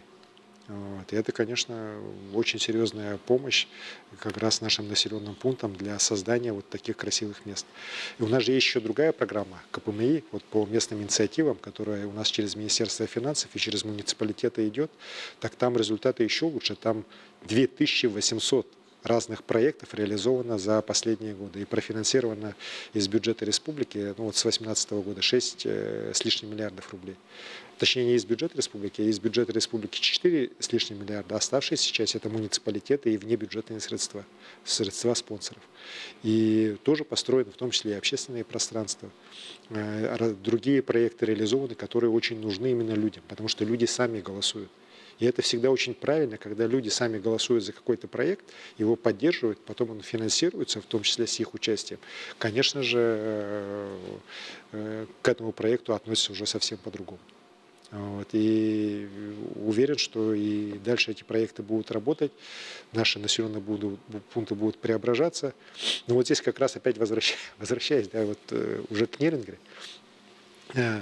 Вот там как раз парк культуры сейчас показали, что он реконструируется и так далее. Но, коллеги, я вот здесь как раз, пользуясь случаем, хотел бы к администрации Нерингера обратиться. Надо быстрее работать, потому что вот на прошлой неделе мне сделали замечание, что у нас реконструкция Нерингерского парка культуры идет медленно. Да? Ну, у нас реально сейчас уже зима, так, а исполнение там отчитались за 40%, мне говорят, что там 70% уже есть, но даже 70% сейчас маловато. Так? Сейчас работу надо уже заканчивать в ближайшее время. Ну и вообще, вот я по Нерингере давал поручение правительству выделить дополнительные средства на ремонт дворовых территорий, как раз под юбилей города Нерингере. Правительство свыше 50 миллионов рублей выделило, вот, но, к сожалению, на сегодняшний день часть средств город Нерингере вернул, потому что не смогли нормально конкурсы провести. Так? Хорошо, что часть средств город Якутск, сейчас мы 15 миллионов отдали, а там около 10 миллионов рублей мы сейчас, если каких-то решений найдем, будем вынуждены федеральный бюджет вернуть. Да? Я считаю, что здесь городская администрация Нерингера во главе с товарищем Гудожником, они плохо отработали. Все-таки надо к деньгам, в особенности в нынешнее время, когда их не так много, относиться очень бережно. Мы же эти деньги тоже получаем путем достаточно серьезной, кропотливой работы, а потом из-за того, что конкурс не смогли провести, вынуждены обратно возвращать. Так, я считаю, что это не очень правильно. Александр Сергеевич, поступает много вопросов по субсидируемым авиабилетам. Людей волнует эта тема. Зачитаю один из вопросов. Субсидированные билеты в северные районы закончились, и их не будет до конца года. Как теперь добираться домой? Проблема есть. И она связана с тем, что в первоначальном бюджете были предусмотрены средства, которые достаточно быстро закончились. К сожалению, правительство вовремя решение здесь не приняло. И сегодня мы реально видим, что по внутриулусным перевозкам, по перевозкам из Якутска до улусных центров уже на субсидируемые рейсы денег нет. При этом людям летать надо. Это социально очень важное, значимое направление. Хотя, конечно, это называть именно обязательством государства тоже нельзя. Это не обязательство государства. Но просто мы понимаем, что в наших условиях на севера люди по-другому никак, кроме как авиации, не доберутся, и мы должны их поддерживать. Поэтому я поручение представителю правительства буквально вот в эти дни тоже дал, чтобы он обязательно кровь из носа, но все-таки какие-то средства нашли, выделили для того, чтобы все-таки рейсы у нас эти были. При этом хочу отметить, что я также и недоволен здесь и работой и полярных авиалиний, потому что работу надо планировать. У них сегодня и по санавиации такая же картина, когда они очень быстро, большие средства, выделенные на санавиацию, очень быстро обнулили, так и сейчас, опять же, приносят большую кредиторскую задолженность. Но надо же правильно планировать. Мы же не можем каждый год по миллиардами прибавлять только на одно направление нашей деятельности, так, на санавиацию. При этом не могу сказать, что у нас люди стали болеть больше или там больше стало каких-то тяжелых ситуаций. Просто здесь, еще раз говорю, определенная плановость и определенный какой-то механизм должен быть вместе с Минздравом построен. Но здесь полярные авиалинии не должны вот идти по пути наших коммунальщиков, которые вот тоже, Олег как депутат знает, задрали субсидии, задрали сначала тарифы, потом под них начали получать субсидии большие. В конечном итоге сегодня и субсидий нет, и финансовое положение у них резко обострилось. Так? Потому что нельзя, невозможно просто эти субсидии до космоса просто доводить. Так? Мы не можем каждый год там, по 10-15 миллиардов рублей добавлять на эти субсидии. Вообще не имеем права даже. Так? С какой стати? И поэтому и по авиации то же самое. Мы не можем тоже бесконечно эти расходы внезапно быстро-быстро увеличивать. Но при этом мы должны обеспечить права людей, чтобы люди могли по субсидированным билетам, во-первых, должны быть, пусть их будет меньше, так, чем хотелось бы, да, и люди должны иметь возможность по ним летать. И в бюджете следующего года, конечно же, я уверен, мы добьемся, чтобы с самого начала эти средства тоже были в достойном объеме заложены. Айсен Сергеевич, у нас есть телефонный звонок. Давайте возьмем звонок. Добрый вечер. Айсен Сергеевич, Здорово, Саха Шерин Сударствоның күнінен, оны тәңе аң дойду туризмын күнінен егіне қарделейбет, бар жомутун. Бу сделано в Якутии ассоциациядан Ольга Григорьева рейнкейді. Бу құтыртағыта бол бұд веб форумығар ән валдырге күтті себілен кеңірсенген басытан тұран ұлықтан ғырын тағаратчыларға бейеқа ұлақан әрелі өскеттен. Бейге бұл кен Россия оны аң дойду ұрынығар дебеңнік тақсар бұтығар ұлақан қарды болар дейінігін. Онна отой яханны улханнык мақтана бит. Бу Брайек Айсен Сергеевич энхнагар тәһе түргенник олоққа кирей, ол туынан кылдасты кепсерим болар, онна онуға деги объемнар бутынан эппетехер болар бутыгар, энсибелерин надалар. Ону бие корбанниктарга бу туынан кылдасты кепсерим бойден мақтал эппетенген. Мақтал болун, Ольга Григорьевна. Ольга Григорьевна Григорьева, это руководитель компании «Камелек», руководитель ассоциации «Сделано в Якутии», задает вопрос по открытию здесь крупных сейчас логистических центров Валбриса. Ну и с Озоном мы тоже сейчас на ВЭФе подписались. Мы вот как раз с двумя крупнейшими маркетплейсами страны вот на этом Восточном экономическом форуме оформили уже определенные договоренности. И та, и другая компания заинтересованы в нашем рынке, заинтересованы в том, чтобы как можно быстрее доставлять заказанные нашими жителями товары до их домов, до их квартир.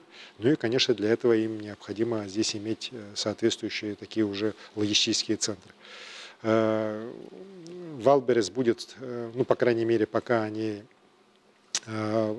проговаривают вопрос о строительстве своего центра в южной стороне городского округа, вот в стране Табаги, скажем так, в стране, где будет Ленский мост строиться.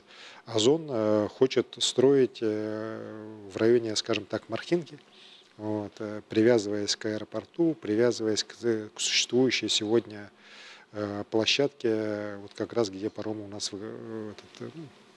паромная переправа, и тех площадок, логистических складов, которые там сегодня есть. И тот, и другой склад, они будут огромные по нашим масштабам, это по несколько десятков тысяч квадратных метров. Рабочие места, ну, по Валберес порядка 900, по Озону, ну, ничуть не меньше. Озон намерен вложить 8,5 миллиардов рублей в строительство этого центра. По Валберес пока конкретных расчетов до конца еще, ну, проектов не сделано, но суммы, наверное, будут сопоставимые. Это веление времени. Мне вот многие пишут, ну как же так, они же придут, они там убьют всю торговлю и так далее, они цены резко понизят. Вот. Но если так смотреть, ну, в том, что наши жители будут получать товары по более низким ценам, чем они сейчас покупают, причем значительно более дешевым, да, ну, я плохого здесь точно ничего не вижу. Да. Это правильно. И вот тем, кто занимается торговлей, надо или свои цены опускать, так и более конкурентно выглядеть, или, ну, переориентироваться уже на другие виды бизнеса, которые не напрямую не связаны вот с торговлей теми товарами, которые можно через маркетплейсы заказать. При этом, конечно же, вот Ольга Григорьевна тоже права, мы с Валберес и с Озоном разговаривали о том, чтобы у них на их маркетплейсах были представлены отдельным таким сегментом продукция якутских производителей. Они сами в этом очень заинтересованы. И та, и другая структура прекрасно знает и Якутию, и они очень, ну, хотят с нами в этой части сотрудничать, как с одним из передовых регионов страны по развитию креативной экономики. Мы достаточно подробно разговаривали и о развитии народных художественных промыслов, о развитии вот наших ремесленников, о представлении их возможностей через Валберес, через Озон.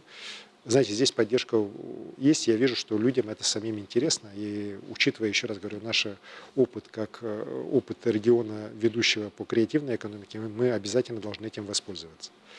Вот, пользуясь случаем, хотел бы пару слов все-таки по креативной экономике сказать, как раз Ольга Григорьевна попросила с предпринимательством тоже определенные такие подходы здесь отразить.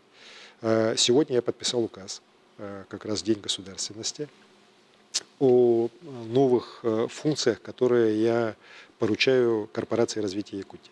Корпорация развития Якутии вот последние 7 лет очень достойно проработала как главный такой агент наш по развитию креативной экономики. И результаты эти блестящие. Вот, я вот прилетел сегодня с Москвы, где участвовал в Российской креативной неделе. Ну, каждый выступающий сегодня обязательно в своем выступлении про Якутию, про наши достижения и кино, и IT, или вот даже в дизайне, моды, там, в ювелирке, в производстве вот, глиняной посуды и так далее, обязательно говорит. Вот. И, конечно, это результат, в том числе, очень правильной, хорошей работы корпорации. Сейчас генеральный директор корпорации Савин Афанасий, который многие годы ее возглавлял, он перешел на федеральный уровень, он стал ректором Российского университета креативных индустрий. То есть он сейчас будет управлять как раз подготовкой кадров для всех креативных индустрий страны. Вот, это большой университет московский, вот еще раз говорю, главный университет креативных индустрий. И он там стал ректором, для нас это очень тоже лестно, да, для Якутии, то, что именно представитель Якутии такой ведущий вуз возглавит.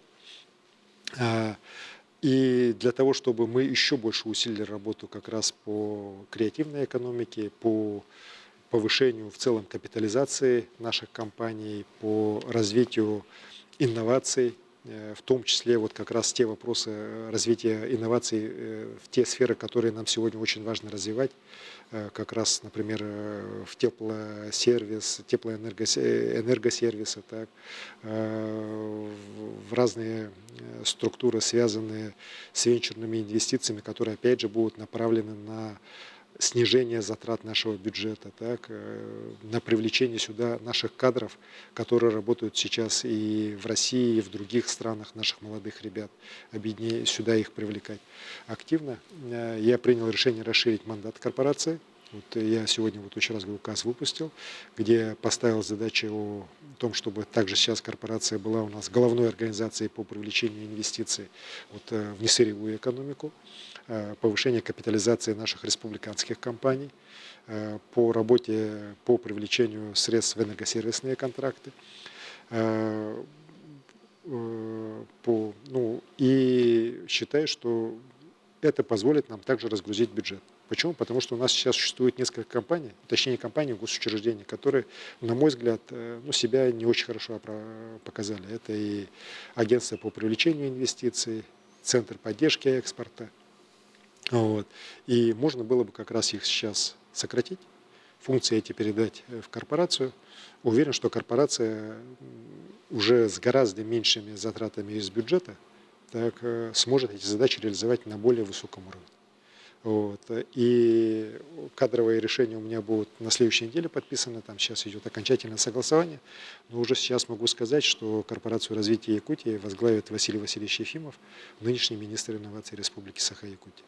Уверен, что под его руководством мы продолжим, сохраним все те достижения, которые у нас есть в корпорации по креативной экономике нашей республики, и сделаем еще больший шаг для выхода на новые технологические высоты, которые крайне нужны сегодня нашей республике, в том числе с точки зрения развития человеческого капитала.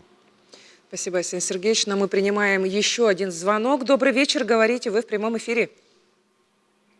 Арсений Сергеевич, здравствуйте. Здравствуйте. Меня зовут Мария, я из Якутска, и у меня есть такой вопрос к вам. В феврале следующего года наша семья станет многодетной, мы ждем 3-го ребенка, и знаю, что есть такой региональный материнский капитал, как семья, и еще выплата «Дети столетия». Но сейчас тут все говорят, что в этом году есть проблемы с финансированием, и может ли быть такое, что в следующем году этих выплат уже не будет? И мы, мамы, хотели бы очень услышать от вас ответа. Спасибо.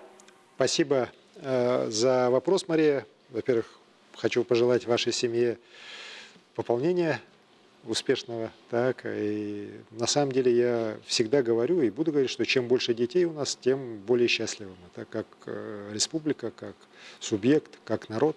И мне на самом деле сейчас некоторые коллеги при подготовке как раз проекта бюджета предлагали отменить дети столетия, урезать некоторые выплаты, в том числе денежные выплаты убрать взамен земельных участков. Я категорически с этим не согласен.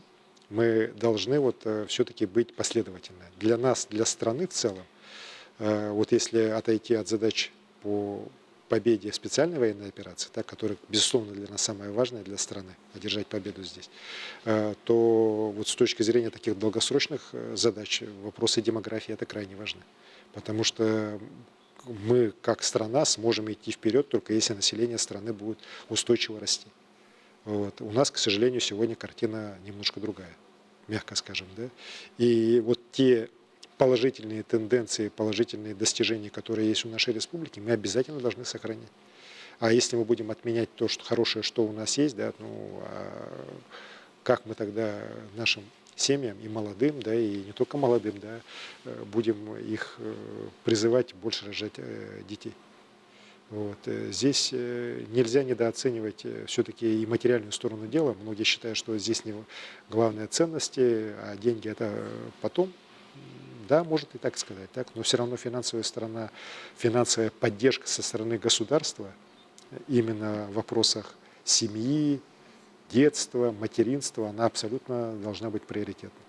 Поэтому, в этом году, к сожалению, есть определенные проблемы. Мне докладывали по выплатам, по обеспечению, но при этом мы же от них абсолютно не отказываемся. Чуть попозже, но выплатим все равно все, то, что должны выплатить. Я предложил своим коллегам посмотреть и по направлениям их именно использования этого же нашего капитала «Дети столетия». Уверен, что правильные решения будут найдены. Я вообще за то, чтобы, например, по финансированию взамен земельных участков, опять же, денежных средств, как это было последние 2 года, она себя тоже очень хорошо показала. Люди с удовольствием готовы брать средства. Вот. И здесь я считаю, что не надо, опять же, это останавливаться и, мотивируя нехваткой денег, идти на это. Так? На самом деле раздавать земли где-то в пустых полях или в лесах, так, а потом ждать, что люди потратят 1 000 000 рублей, чтобы провести туда сети, газ, электричество, так, ну, это тоже было бы очень наивно. Понятно, что рано или поздно это надо будет решать муниципалитетам.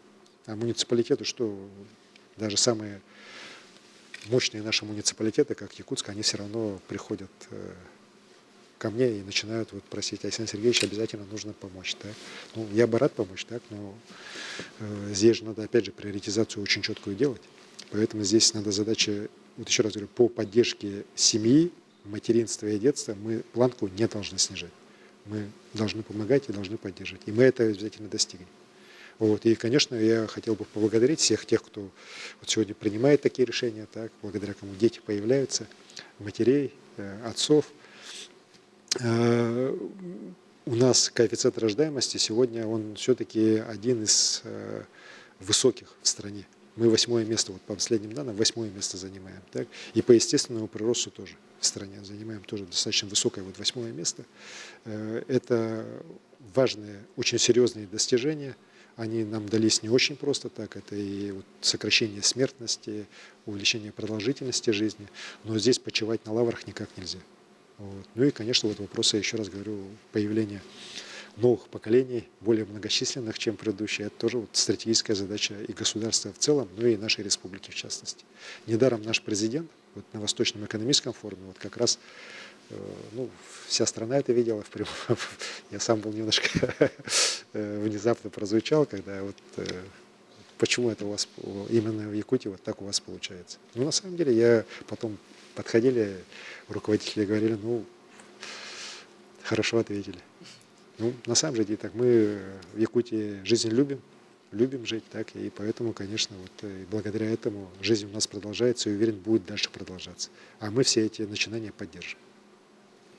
Александр Сергеевич, мы сегодня уже немножко поговорили про Алросу, но хочется остановиться подробно. Все-таки всех интересует, как вообще бюджетообразующие компании Алроса сегодня, как обстоят дела, какие перспективы вообще в нашей республике, алмазодобывающей республике? Знаете, сегодня вот, я хочу сказать, что компания Алроса, она остается нашей бюджетообразующей организацией. По прошлому году, несмотря на все проблемы, более 19% доходов бюджета республики – это средства, поступившие от компании Алроса. Вы знаете, вот когда вся эта безумная история с санкциями началась, ведь многие это сразу заметили, с самого начала одним из основных направлений вот удара наших недругов по российской экономике это было введение санкций на алмазодобывающую промышленность. Вот так называемый 12-й пакет санкций Евросоюза, да, он практически полностью прописан именно по борьбу с российской алмазодобывающей промышленностью. Начиная от персональных санкций на руководство Алроса, на руководство наблюдательного совета, в том числе на меня, да, заканчивая уже вопросами ограничительных мер на экспорт бриллиантов, на экспорт алмазов российских. И мы с самого начала говорили, что вот эта борьба, развязанная этими идиотами, она приведет к тому, что весь алмазный рынок мира пострадает. Россия, то бишь вот наши якутские алмазы, да, они занимают 33% мирового рынка. От 25 до 33 вот в разные годы. Да. И вынуть такой объем с рынка вот просто невозможно. А не ожидая то, что вот рынок будет в этом случае очень серьезно испытывать серьезнейшие нагрузки. И так и получилось. Во-первых,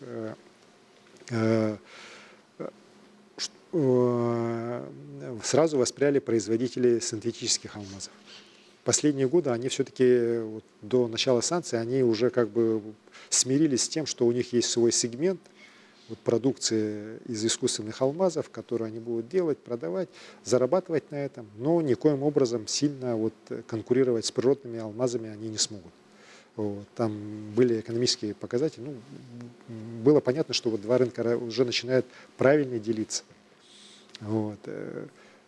А тут они воспряли духом. Они поняли, что на рынке алмазном что-то случилось, и там для них появилась ниша. И эту нишу достаточно очень быстро они начали отъедать, и сегодня где-то 15% рынка бриллиантов они уже забрали. Более того, мы видим, что есть предпосылки, что они могут и дальше развиваться. Вот. Далее, конечно, крайним образом усложнилась логистика. Вот. Для нас, вообще для всех, вот продаж алмазов, проверки алмазов и так далее. Ведь для того, чтобы выявить российские, надо проверить все. Это, конечно, приводит к удорожаниям. Да? Вот. В конечном итоге ничего не смогли выявить, так, но вот шороху навели, рынок весь разрушили. Разрушились традиционные такие цепочки. Бельгия, которая раньше была одним из крупных таких производителей бриллиантовой продукции и таким хабом, да, в том числе и для наших российских алмазов, она сейчас практически сегодня обнулилась. Появились новые центры, так, вот Дубай резко вырос, так, за счет этого. И конечный итог, что случилось? Сегодня в мире все крупнейшие алмазодобывающие компании, De Beers, вот эти африканские компании, они все, кроме Алросы, убыточны. Вот это парадокс, да, но сегодня Алроса единственный крупный вот производитель алмазов в мире, который прибыльный. Все остальные компании, в том числе De Beers, они убыточны. De Beers вообще сейчас выставлен уже на продажу. Вот. И это, мы этому на самом деле не рады, потому что это очень серьезная разбалансировка рынка, это вот как раз большой удар в целом по рынку мировому алмаза. И это результат, вот еще раз говорю, безумных, глупых действий людей, которые там в Евросоюзе сидят, и бывшей администрации Соединенных Штатов Америки. Мы, конечно, сейчас переориентировали свои потоки, мы понимаем, как работаем, как дальше работать в этих условиях, но, конечно, те восстановительные процессы, которые должны идти на мировом алмазном рынке, они идут медленнее, чем нам хотелось бы. Так? Мы ожидали, что в этом году оно серьезно пойдет, но, к сожалению, вот опять же, сейчас уже пошлины Трампа против Индии, они тоже привели к такой определенной приостановке этих положительных тенденций, потому что понятно, что сегодня большая часть алмазов мира, она граница в Индии. Так? А Америка, хотим мы, не хотим, но она сегодня потребитель 50 с лишним процентов практически бриллиантовой продукции, вот именно природных алмазов мира. Вот. Но уверен, что мы все равно правильное решение найдем. Люди все-таки не все идиоты, так? В том числе и на той стороне. Вот, в первую очередь, так? Мы видим, что какие-то люди здравомыслящие все-таки появляются, и общими усилиями все-таки восстановление рынка пойдет, и тогда уже в том числе и доходная часть нашего бюджета будет выглядеть гораздо более лучше, чем это сегодня происходит. Но при этом хочу сказать, что Алроса полностью выполняет свои социальные обязательства. Она является нашим крупнейшим социальным партнером, в том числе по ряду таких крупных социальных и экологических проектов. И это будет и дальше продолжаться. Ну и, конечно, мы здесь вместе со вторым ключевым партнером, с правительством Российской Федерации, очень тесно работаем для того, чтобы интересы компании «Алроса» и на мировом рынке сохранить, ну и по возможности, может, даже их больше далее развивать. Спасибо, Александр Сергеевич. Но я напомню, что звонки от зрителей и слушателей поступают в наш колл-центр. На некоторые сразу отвечают члены правительства и руководители ведомств. Наиболее актуальные из них перенаправляются к нам в студию. Давайте примем еще один звонок. Алло, говорите. Алло. Александр Сергеевич, добрый вечер. Добрый вечер. Мы знаем, что скоро откроется новая поликлиника в порту. Говорят, она будет самая современная и большая в республике. Наша семья живет в Мархе, и мы очень надеемся, что нас прикрепят к новой поликлинике. Спасибо. Спасибо. Ну, вы на самом деле правы. Я считаю, что эта поликлиника, наверняка самая большая будет у нас в республике. 9 тысяч квадратных метров она абсолютно укомплектована всем самым современным оборудованием, и МРТ, КТ и так далее. Стройка уже закончена. Вот. Мне докладывали, что уже ЗОСы все выданы на этот объект. Ну, сейчас осталось дело за малым. Сейчас Минздрав должен отработать с лицензирующими организациями по получению лицензии на начало работы поликлиники. Но я считаю, что в октябре этот вопрос точно будет решен, и работать поликлиника начнет. А что касается прикрепления, все население городское, которое было прикреплено ко второй городской больнице, в том числе, это точно Марха, оно туда полностью перейдет. Вот. Ну и, конечно, это огромный подарок городу Якутску от республики, жителям города, потому что я прекрасно помню, знаю, в каких условиях вторая городская больница у нас работает. Конечно, страшные условия, так, скажу честно. Ну а сейчас, конечно, это будет уже такой рывок в новое. Там и взрослое отделение, и детское отделение, женская консультация. Чего там только нет. Так, я несколько раз в ходе строительства посещал объект, так, и считаю, что это вот такой пример очень хорошо продуманной современной городской поликлиники, такого, знаете, очень хорошего российского уровня. Айсен Сергеевич, вы не раз говорили, что главное богатство Якутии – это люди, это их мудрость и долголетие. Как раз с нами сегодня в прямом эфире на связи Намский социально-геронтологический центр имени Татьяны Едрахинской. Передаем слово нашему корреспонденту Нюргияне Романовой. Нюргияна, вам слово. Ütөкеһинен студия, Ütөкеһинен Айсен Сергеевич, биһиги агам састах жоммут мудрай саналара, олоққа опыттара, биһиги байбут ден этеккесеп. Онун Татьяна Едрахинская атынан намнагы социальный геронтологический кинге келен турабыт. Манна элбэх киһи олорор диетекке киһи кута сүрэ тохтур, нус баран, барата орун оннугар урбут туппут курдук турар. Бу жеге уакка икки этеһинен үс отделение үлелер, онда былырынгаттан 15 местелер передышка ден отделение арылан үлели турар. Бу передышкага командировкалахтар, отпускалахтар, арас жалалах жон кылгыс кемге, олы бетер сүббе агыс күнге төрөпүттерин киллерен олордон сынятан тахарыктарын сөп, онна былырынгаттан күндүк ден күнүскү стационар арылан үлелир.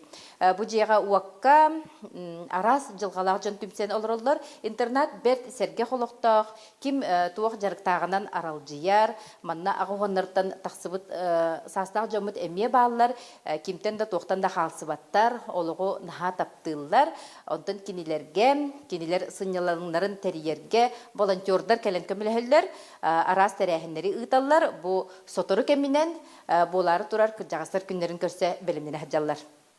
Обастовлах Айсен Сергеевич, бу түгәннән туханан бу манна сынyaначылар, онда сынялаңы терьер Джон саналарын тердихтерин багаралар. Вера Никифоровна сери сылын огото, эн бу хатуртагата сынялан кинигә таксан күнгін жылғын бәр сәргәқті кадарын тақсыбыт болуқ бақынде, оның кәпсейді сірі. Ütөкеһинен Айсен Сергеевич, мен окура Вера Никифоровна ден қамағаттын әлеген олықтағабын, сәрі сылын оғытабын.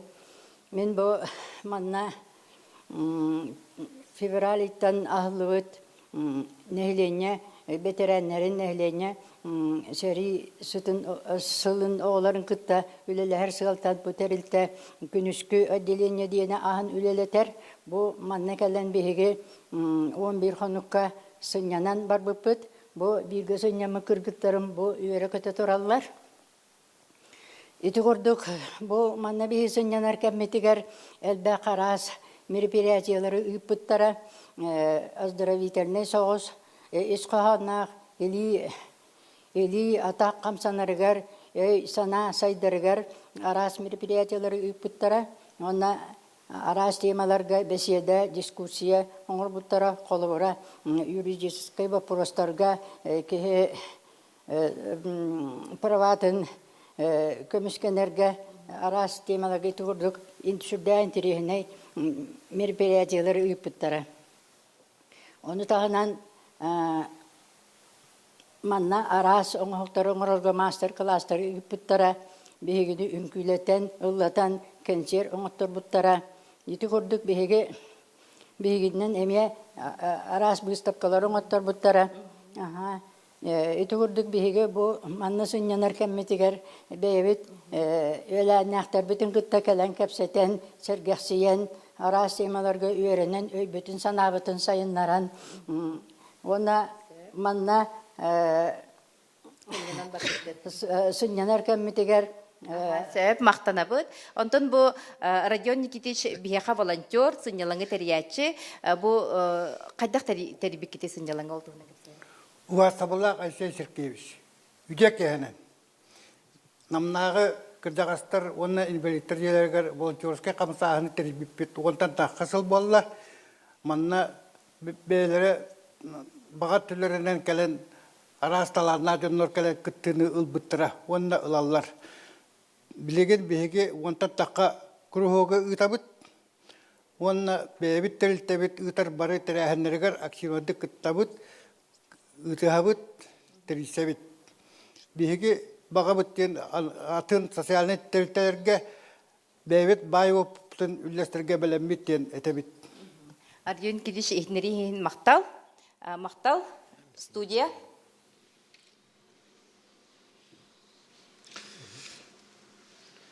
Бастан туран мақтал, ете білеген бәртішуе репортажы көрдібіт. Намнағы ағастақ жомутолыра желереттен.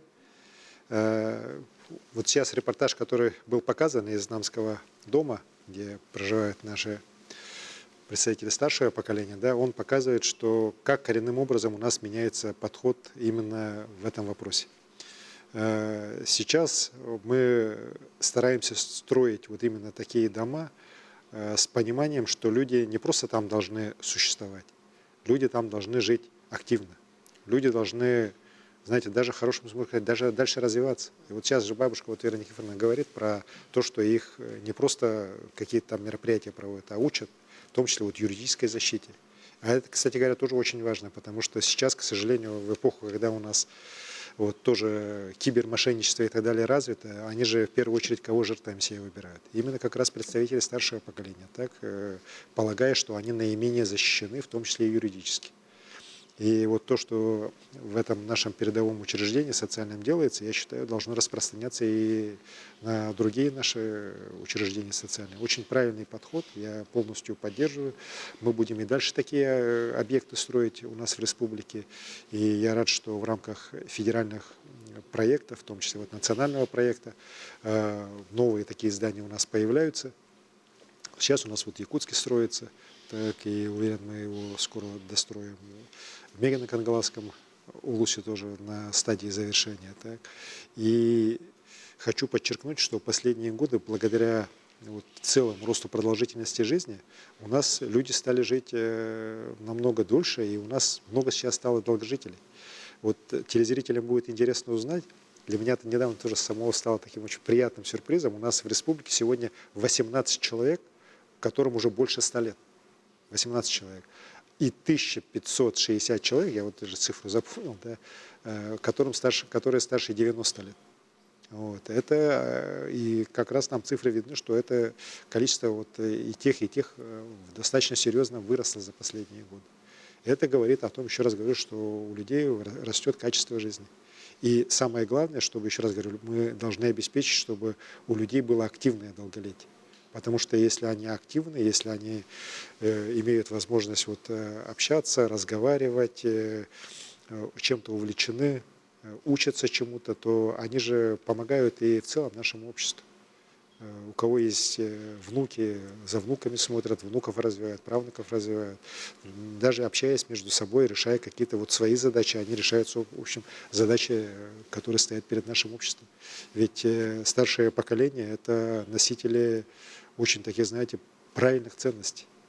Вот те же дети войны, например. Так? И я, кстати говоря, очень рад, что мы, наверное, одними из первых в республике, одними из первых в стране начали вот такую серьезную поддержку детей войны именно уже даже на законодательном уровне. И, безусловно, нам надо их поддерживать, нам надо у них учиться, нам надо с ними обмениваться ихними знаниями. Так? И для этого надо им максимально помогать сохранять активное долголетие. Поэтому уверен, что вот пример такого замечательного, хорошего учреждения, которое у нас в Намском улусе появилось, мы должны распространять и на другие социальные учреждения. Поэтому я здесь поддерживаю то, что было сказано. Алексей Сергеевич, в 2023 году вашим первым стратегическим указом были утверждены меры по борьбе с бедностью. За последние 2 года из зоны бедности на уровень социального благополучия выведено 23 800 человек. Это действительно серьезный результат. Какие цели стоят сейчас перед правительством и какие шаги будут предприняты дальше? Знаете, борьба с бедностью – это, наверное, одна из самых главных задач в нашей республике. Она была и остается. В 2018 году, когда я возглавил республику, у нас количество бедных было 18,2%.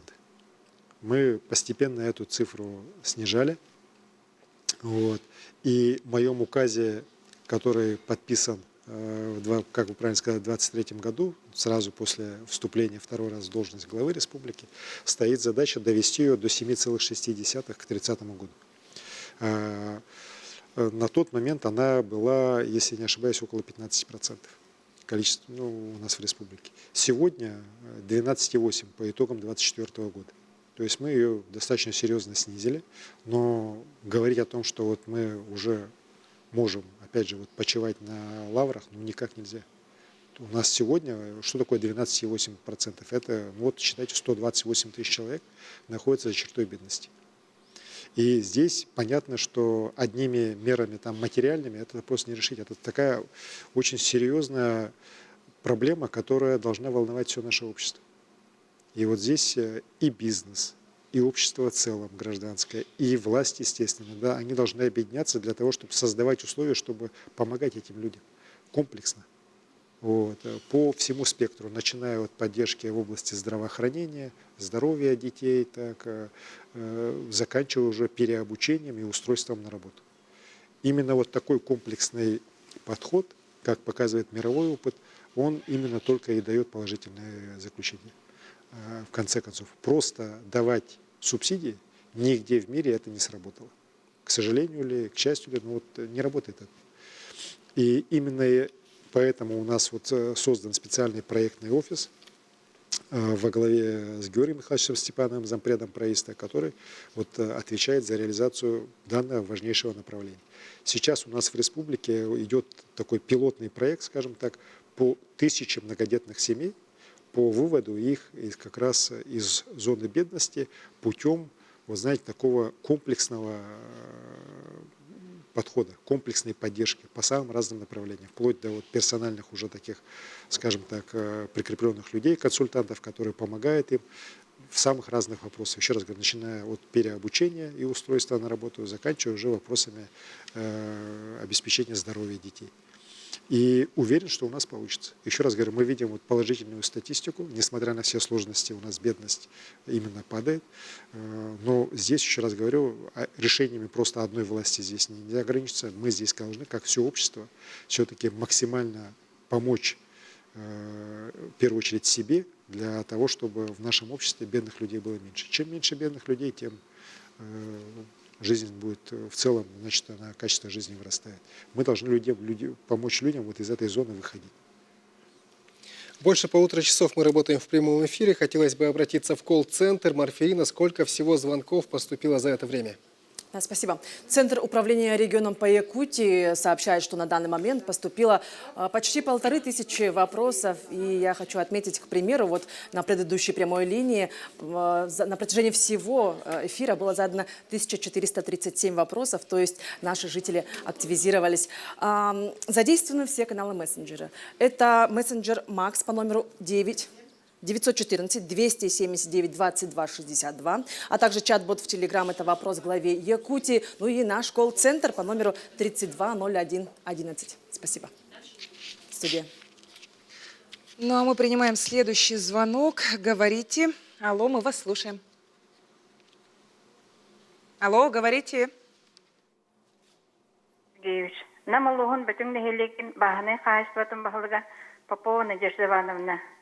Бихи хайстабыт чүш жерде мемір нақтақпыт, бұйыл тұттарбыт үйпітін, үйіс үйбітін үйт қатысыны баққылырабыт.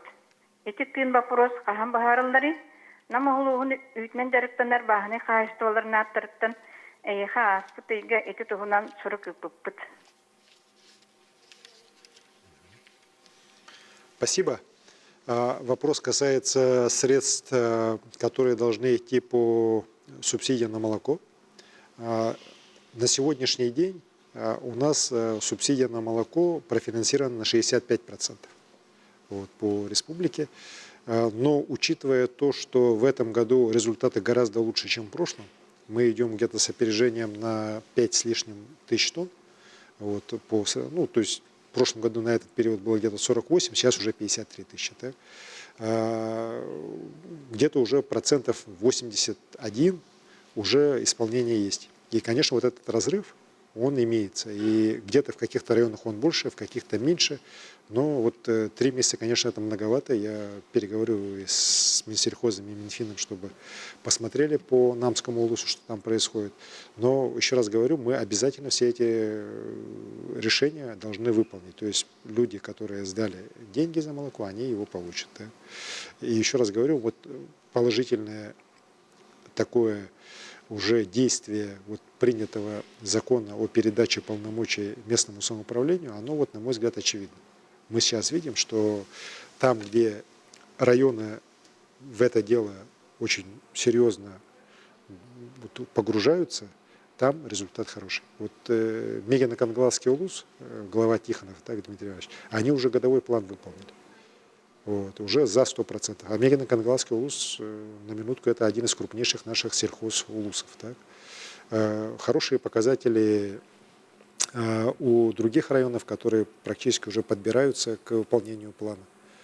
И уверен, еще раз говорю, что это как раз в целом показывает, что передача полномочий на уровень местного самоуправления района была абсолютно правильная и оправданная.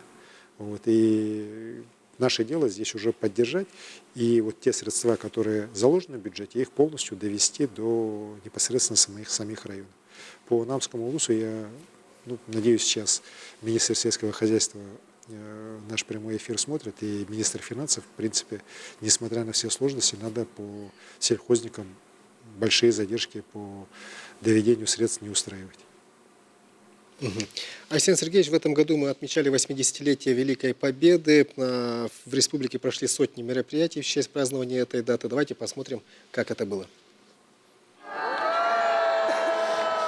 Плечом к плечу с портретами героев в руках по городу проходят многотысячные колонны. Каждый их шаг – дань памяти героизму своих дедов и прадедов. В этом году акция «Бессмертный полк» состоялась в республике впервые за несколько лет. Слава нашим победителям! Низкий поклон им! Свыше 5000 танцующих пар кружатся в вальсе Победы. Под звуки музыки жители Якутска в стилизованных костюмах военных лет словно возрождают историю. Акция стала самой массовой по количеству участников по всей России. В честь 80-летия Победы в Великой Отечественной войне в Якутии организовано множество мероприятий. Особое значение имело открытие памятника первому герою Советского Союза из якутского народа – Федору Попову. В парке Победы была установлена памятная арка «Якутск – город трудовой доблести». Увековечить память о подвиге земляков за пределами республики. Монументы, посвященные нашим героям, устанавливают в рамках проекта «Бастионы памяти». Открытие первых плит состоялись в местах кровопролитных боев в Волгоградской и Новгородской областях. В обнаружении захоронений воинов активное участие принимают отряды поисковиков. Знали люди, что стаскивали убитых по приказу немцев местные жители. Я думаю, что еще не одна такая воронка там есть. Просто искать надо. Память о героизме наших предков сохраняется не только в камне. Она продолжает жить в сердцах людей. Для молодежи подвиг воинов остается примером. Сегодня это доказывают юноармейцы, активно принимающие участие в мероприятиях и акциях к юбилею Победы. Это память наших дедов, людей, которые отстаивали нашу родину. Приоритетной задачей для республики является всесторонняя поддержка ветеранов. В преддверии праздника каждому участнику Великой Отечественной войны была выделена единовременная выплата в размере 2 миллионов рублей. Она является самой крупной, которую предоставляют сегодня в России в честь памятной даты.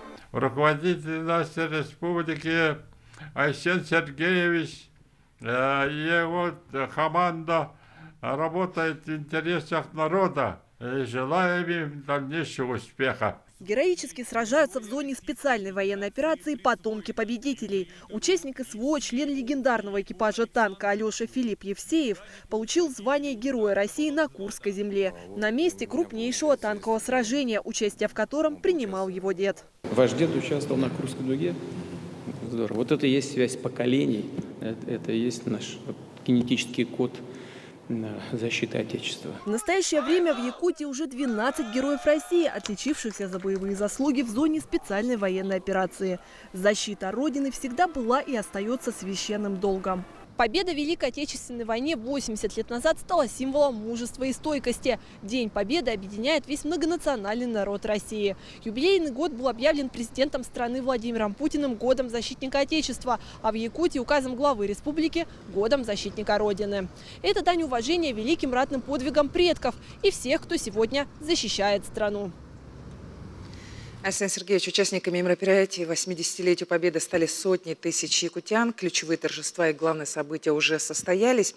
Как оцениваете их проведение? Все ли получилось? И что, на ваш взгляд, особенно важно было передать молодежи через именно патриотические мероприятия? Я уверен, что память о Великой Победе – это одна из таких главных скрепляющих наше общество скреп, как это называется. И, конечно же, то, что в этом году в нашей Якутии сотни тысяч человек принимали участие в самых разных мероприятиях, для меня это вообще не стало чем-то сюрпризом. Я был уверен, что якутяне все как один будут очень активно от мала до велика, от малых поселков до крупных городов самое активное участие принимать. И так оно и получилось. И это, и, конечно, непосредственно сами мероприятия 9 мая, и ход подготовки к ним, и различные уже памятные даты, тоже окончание Второй мировой войны, победа над империалистической Японией. Все они прошли на очень высоком уровне. И вот наш президент правильно сказал, это память поколения, это генетический код. И он помогал нам всегда в самое сложное время, которые бывали у нашего государства, он помогает нам и сегодня сражаться за справедливость, сражаться против фашизма. И в этом году мы, конечно, максимально окружили заботой наших ветеранов и участников Великой Отечественной войны, которых у нас, к сожалению, осталось совсем мало. Вот сегодня у нас 8 их осталось в республике. Это и вдовы участников войны, это ветераны тыла, это узники концлагерей, это дети войны. И, конечно, наш святой долг их окружить заботой, пока они вместе с нами, максимально получать от них ту связь, получать то, что называется связью поколений, связью времен, для того, чтобы наша молодежь училась на этих лучших примерах. Одним из таких проектов является проект «Бастионы памяти», о которых тоже сейчас в ролике было. Я этот проект озвучил в своем прошлогоднем послании Государственного собрания Илтуман. В местах, где были наиболее жестокие бои Великой Отечественной войны с участием жителей Якутии, мы сейчас ставим обелиски, ставим памятные плиты. И первую мы такую поставили такой обелиск на Мамаевом кургане в канун Дня скорби и печали 22 июня. Мы поставили 21 июня на Мамаевом кургане в Сталинграде, где было одно из самых великих кровавых таких сражений всей войны, где мы нанесли смертельный удар фашистам. Далее второй появился на озере Ильмень, который тоже для нашего народа, для нашей Якутии звучит как место и трагедии, место и воинского такого подвига. До сих пор находят остатки бойцов. И как раз говорили о том, что с огромной вероятностью это как раз эти останки, это тех воинов, якутян, которые погибли в тот страшный день, когда в один день несколько сотен якутян как раз спало смертью храбрых, сражаясь за наше Отечество. И видя глаза этих ребят, поисковиков из самых разных регионов страны, из Якутии, самого Новгорода, из Сибири, с Москвы, понимаешь, что эта связь реально существует, связь поколений. И те ребята, которые к этому прикоснулись, они уже на жизнь смотрят совсем по-другому. Они смотрят на нее правильно. Вот. И огромное внимание, которое уделяет и в тех регионах, вот где мы были, подвигу наших солдат, тоже нас поддерживает. Я выражаю благодарность главам регионов, которые нас поддержали в Волгоградской области, Новгородской области. У нас сейчас уже на стадии решения и установки это Калужская область, Псковская область, Смоленская область, где мы тоже вот такие памятные знаки в местах, где наши с вами предки сражались за свободу нашей страны, конечно, обязательно будут поставлены. Более того, мы считаем, что этот проект надо продолжать. На нас выходят родственники сражавшихся и погибших солдат Великой Отечественной войны, чьи предки захоронены в других областях нашей страны, и просят этот проект продолжить. Мы уверены, что это такой народный на самом деле проект, потому что он реализуется полностью на внебюджетные средства. Мы обязательно продолжим уже и в 2026 и в последующих годах. Айсен Сергеевич, в республике по поручению президента работает кадровая программа «Якутия. Земля героев». Ребята, курсанты уже прошли первую модель обучения, прошли стажировки в министерствах и ведомствах. Сейчас стартовала вторая часть обучения, очная. Хотелось бы услышать именно вашу оценку. Совпадают ли ожидания и реальность этой программы? И самое главное, те ребята, которые сегодня находятся за ленточкой, по приезду обратно на родину смогут ли принять участие в этой программе? То есть будет ли программа продолжена? Сразу начну вот с последнего вопроса. Эта программа обязательно будет продолжена. Она будет многолетней программой, потому что для нас, конечно, очень важная задача в целом в стране и у нас в регионе как раз вот интеграция наших ребят, которые сейчас проливают кровь за нашу родину, их интеграция в управление. Управление государственное, управление муниципальное, управление на уровне предприятий. Потому что я уверен, что эти люди должны в будущем управлять и страной, и нашими регионами. Потому что они вот не только словами, но и делом доказали, что такое защищать Родину. И, конечно, наша задача их подготовить максимально к решению этой задачи. Потому что большинство из них опыта государственного управления, муниципального управления не имеет. Это и касается и участников федеральной программы, это касается участников региональных программ, в том числе нашей. Но они все талантливые люди. Я вот встречался на прошлой неделе с ними как раз вот в Хангаласском области на начале второго модуля, да. Но они уже проекты сделали, они уже проекты защищают. Пусть эти проекты, может быть, не идеальны, да, с точки зрения каких-то управленческих подходов, но, по крайней мере, люди уже, которые раньше этим серьезно не занимались, уже вот за короткий период смогли найти возможности и подготовить презентации по очень таким, на самом деле, для нас важным вопросам. И я их поддержал, и сразу видно, что вот там, где в том числе и наставники неравнодушно относятся к своим подопечным, где они работают с ними, есть хороший результат. Да? Например, Ан Михаил, так, служба спасения, вот с ним, у него наставник Дмитрий Ильич Садовников, видно, что он его реально вот много показал. Ан сам по себе человек такой талантливый, понимающий эту всю службу, а вот благодаря работе с первым заместителем председателя правительства, он сейчас видно, что уже раскрывается очень интересный, хороший проект по развитию службы спасения в районах, он уже предложил. Так. Вот, поэтому эту работу будем продолжать. Я сам тоже встречаюсь, буду и дальше с ними встречаться, с ребятами, их помогать развиваться в области управления. Ну и у меня есть свои, скажем так, подопечные курсанты по федеральной программе. Дмитрий Куценко, Николай Соболев, оба герои России, подполковники. Сейчас мы с ними тоже вот отработали, они все лето, осень стажировались у нас. Сейчас поехали дальше на второй модуль. Может быть, уже назначение начнут получать так, на какие-то должности региональные, федеральные. Но при этом они, конечно, будут и дальше в поле нашего внимания, так же, как и Игорь Юргин, которого я вел как курсанта первого потока. Вот это, еще раз говорю, это те люди, которые точно вот должны идти вперед, развиваться. Наше дело им помочь, а уверен, что вот с мотивацией, с правильным пониманием жизни они нас могут сами всему другому научить. Александр Сергеевич, Якутия активно помогает в восстановлении Донбасса, строит, реконструирует важные объекты. К нам поступило видеообращение из подшефного города Докучаевск. Давайте его посмотрим. Уважаемый Александр Сергеевич, спасибо вам за восстановление нашего города, особенно за спортивный комплекс «Юность». После открытия мы уже успели набрать спортивную форму, поэтому предлагаем вам провести совместные соревнования с вашей командой из вашей республики. Спасибо. Очень такое неожиданное обращение, но правильное.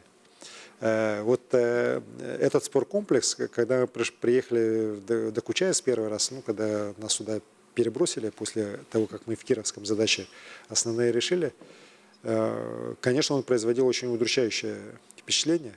Было видно, что он когда-то в свое время был очень большой, хороший, но, к сожалению, последние годы он стоял заброшенный, закрытый, и, конечно, такое очень нехорошее было впечатление. И мы тогда договорились с Денисом Пушилиным, главой Донецкой Народной Республики, что сделаем все, чтобы вот как раз такой знаковый, оказывается, не только для Докучаевска, но и в целом для ДНР объект, все-таки сконцентрировать на нем силы, ресурсы и быстрее его сделать. И наши строители, надо отдать им должное, они с задачей справились досрочно, они то, что было расписано на 2 года, сделали практически за год, так, с небольшим. Более того, нам, конечно, очень помог и Хустулин Мараш Хизяевич, он приезжал, посмотрел и тоже выделил средства уже из других фондов федеральных. И это нам помогло, вот этот проект, еще раз говорю, очень такой большой, серьезный. Это самый большой объект, который по прошлому году был отреконструирован на территории всей Донецкой Народной Республики. Именно силами нашей республики. И там же еще и бассейн большой, так, оказывается, как потом мне рассказали, и как я сейчас вижу, Докучаевск известен был еще с советских времен, как место, где была очень серьезная плавательная база, из которой выходили там призеры и чемпионы Советского Союза, Европы, и мира и так далее. И, конечно, я сейчас рад, что комплекс уже работает, масса туда детей ходят, взрослые ходят. А так как мы также реконструируем там рядом и городской парк, делаем его как такое большое общественное пространство, это понятно, что через год это, наверное, будет одно из красивейших мест уже всей Донецкой Народной Республики. А то, что ребята предлагают сразиться, уверен, это отлично. Вот как раз они могут, наверное, сначала к нам приехать, да, потом, когда уже победим, окончательный мир будет, можно и наших детей туда отправлять. И там, на самом деле, в Донецкой Народной Республике, в Докучаевске очень спортивные, там много видов спорта культивируется, и плавание, и баскетбол, и другие виды спорта. И когда мы рассказываем про наш масс-рестлинг, например, им тоже очень интересно. Поэтому чем больше будем дружить в спорте, в культуре, в других таких гуманитарных сферах, тем сильнее будет вообще наша дружба между и городами, между регионами. В целом сильнее будет наша страна. И это очень хорошее, правильное предложение. Я прошу наших структур, которые этим занимаются, взять на заметку и потом отработать. Александр Сергеевич, традиционный вопрос, который проходит сквозь все наши прямые линии, конечно же, вопрос, который волнует многих жителей нашей республики, это Ленский мост. Александр Сергеевич, на какой стадии сейчас находится строительство Ленского моста? Знаете, год назад мы же начали строить Ленский мост, и тогда, помните, там была масса всяких домыслов, пересудов, да, это так, и свай там нету, и вообще непонятно, будет, не будет, и вообще, чем там занимается, непонятно. Но сейчас любой, кто мимо стройплощадки приезжает, видит, что там идет огромная стройка, и на этом берегу, и на том берегу. 80 единиц крупной строительной техники, несколько сот человек работает кругло, постоянно так. Очень серьезный график работ сверстан, согласован и реализуется. Работы будут идти круглый год, потому что не все работы должны там на русле реки идти, да, многие работы идут вне его русла. Программа этого года практически у нас вся реализована. Главное, кофердамы собрали так огромные вот эти металлические цилиндры, которые потом будут устанавливаться на места, где будут опоры моста. В них будет внутри забиваться там десятки свай мощных, так, потом уже этот цилиндр потом будет разбираться даже. Так. Ну, там, когда мостостроители начинают рассказывать, там, конечно, понятно, что технологии это крайне уникальные, серьезные, редко применяющиеся вообще у нас в стране, ну и в мире это только, ну, еще раз говорю, не так часто применяется, но с учетом вот особенностей нашей реки, великой реки, с ее течением мощным, с ее перепадами высот, с нашими температурными особенностями, решения, которые ведущие проектные институты страны разработали, они на самом деле будут здесь у нас реализованы. И когда вот доведем до конца, я считаю, что там по очень многим показателям этот мост будет точно, ну, вот, уникальный. Вот. Уже само по себе вот его строительство вот сейчас так, уже по своему всему уникальном месте строится. Так, в таких местах, на такой реке, с такими перепадами температур, мосты подобного масштаба в мире еще никогда не строились. Вот.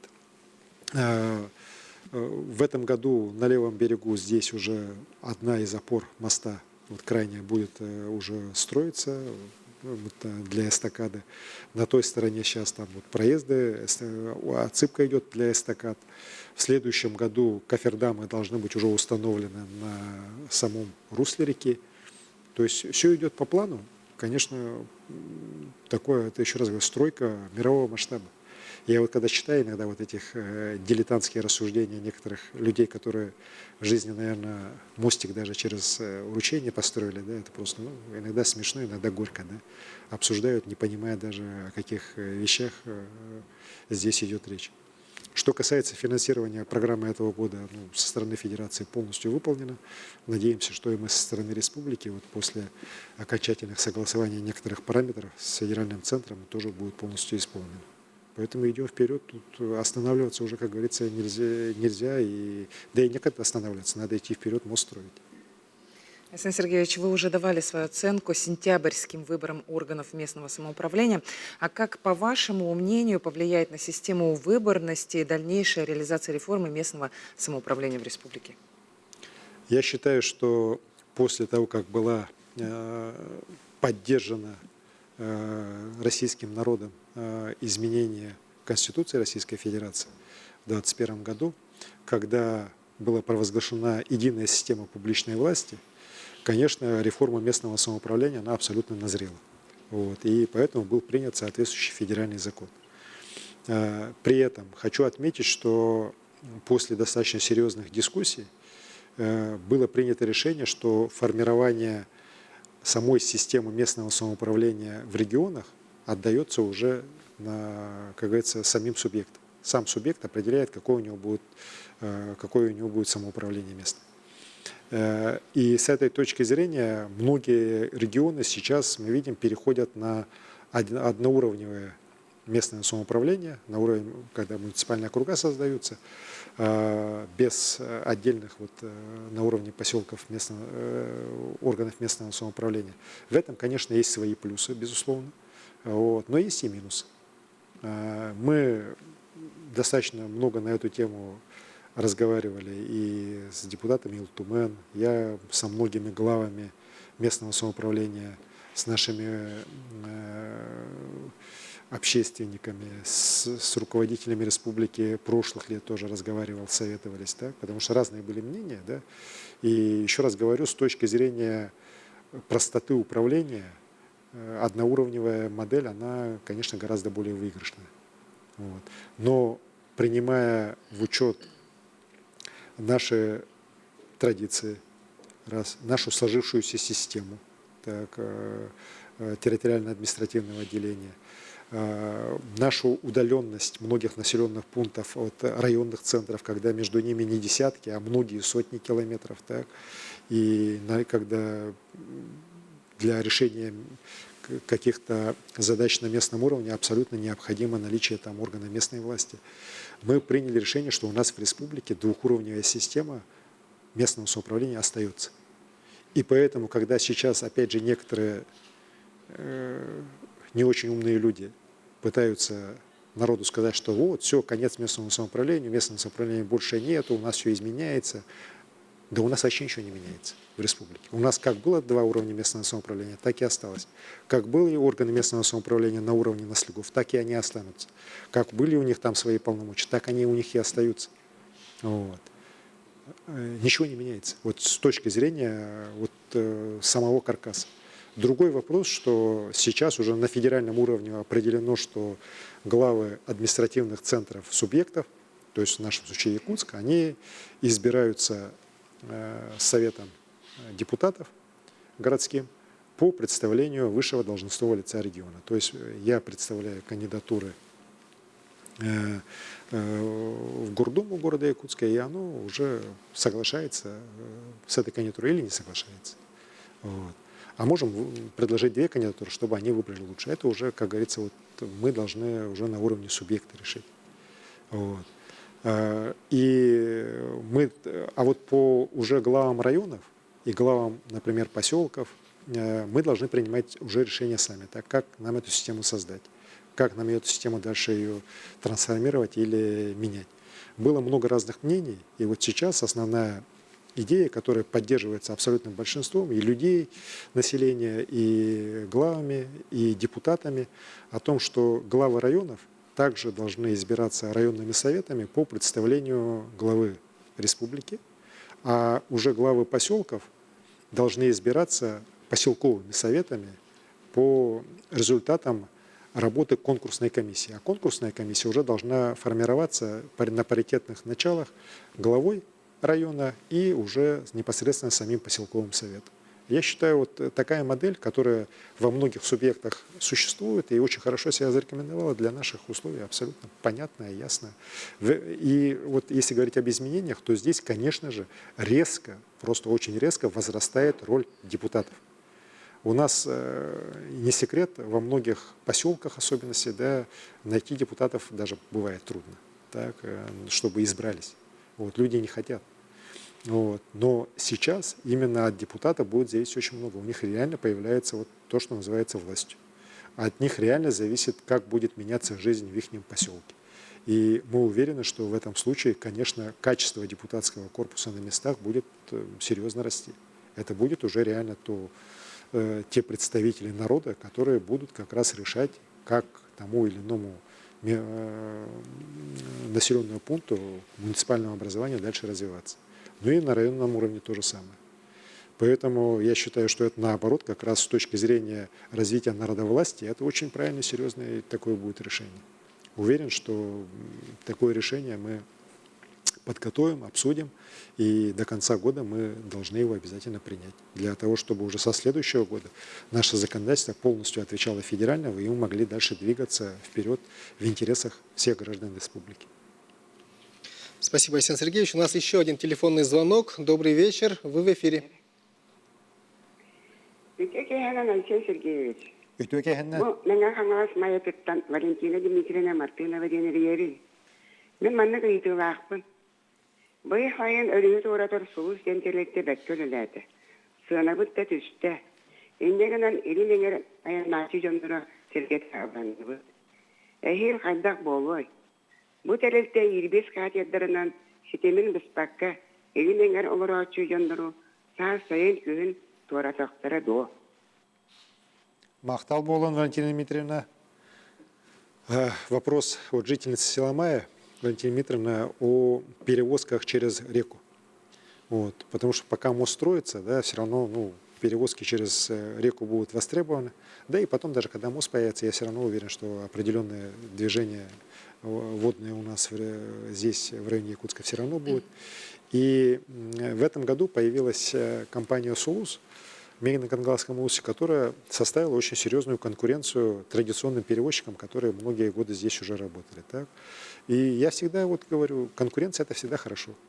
Она к чему привела? Она привела к снижению цен. Конечно, недовольных много, да? В первую очередь те, кто раньше работал на перевозках.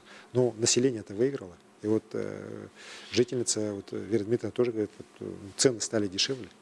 А если цены стали дешевле, мы обязаны это поддерживать. Я вот полностью, вот еще раз говорю, за то, чтобы в результате такой конкуренции, если цены падают, если люди эти же услуги могут получить на том же качестве, а может даже лучше, за меньшие деньги, но это благо.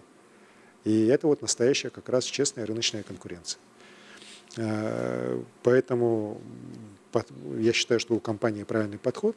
А что касается перехода, чтобы компания и на перевозках на воздушных подушках работала, ну, если компания сочтет возможным, если у нее есть ресурсы, чтобы вот такие суда закупить, работать, то я считаю, что здесь тоже ничего плохого не будет, если на этом рынке появятся уже новые предложения. У нас в прошлом году, по-моему, если не ошибаюсь, вот когда Шуга шла, у нас там до 5000 рублей, по-моему, там переправы доходили на воздушных подушках. Так? Если это будет дешевле, опять же, да, при соблюдении всех норм безопасности и так далее, то что в этом плохого?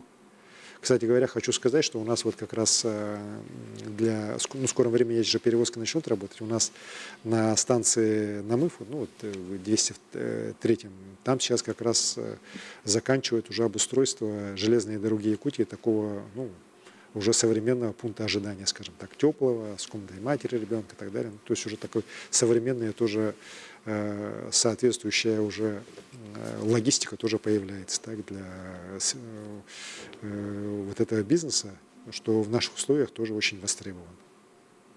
Арсений Сергеевич, довольно провокационный, но интересный вопрос из мессенджера Макс, который поступил буквально минуту назад. Если в республике есть проблемы с финансированием, то зачем продолжают устраивать большие массовые мероприятия? Эти деньги можно было бы потратить на социальные выплаты. Знаете, я достаточно часто вот этот вопрос слышу, да, я давно уже слышу это, и в городе, когда работал, слышал, и сейчас слышу. Во-первых, это небольшие деньги. Вот если мы предположим, что завтра отменим все наши массовые мероприятия, СЭХи отменим, там, какие-то вот эти форумы, которые проводятся по линии разных министерств и так далее, да, мы сэкономим бешеные деньги, вы ошибаетесь. Это у нас самая большая статья затрат бюджета, их две у нас. Это заработная плата бюджетников и субсидии организациям коммунального комплекса. Вот у нас на бюджете 2025 года по сравнению с бюджетом 2024 года заработная плата бюджетников выросла на 12 миллиардов рублей. 12 – это просто вот то повышение заработной платы бюджетников. При этом, честно скажу, что я не могу сказать, что это было большое повышение. Там по указным категориям там 7-10%, по всем остальным 5,7%. И это 12 миллиардов рублей стоит бюджету республики. Ну а по субсидии коммунального комплекса, это уже притча во языцах, так, совсем недавно это было 15, так, сейчас просят 50. Так, вот и сравните. Так, а все, вот на СЭХ Туймада, например, да, город тратит немногим больше, там, около 20-30 миллионов, наверное, всего. Вот, и то это не из бюджета, а в том числе и средства организации и так далее, муниципальных. Вот. А сам же по себе этот праздник уже сегодня превратился абсолютно окупаемый. Там одних доходов малого бизнеса по тем расчетам, которые Сбераналитика мне представляла, наше министерство тоже представляли несколько сотен миллионов только на СЭХе Туймада. Вот это доходы малого бизнеса города Якутска и в целом республики. Это что, плохо?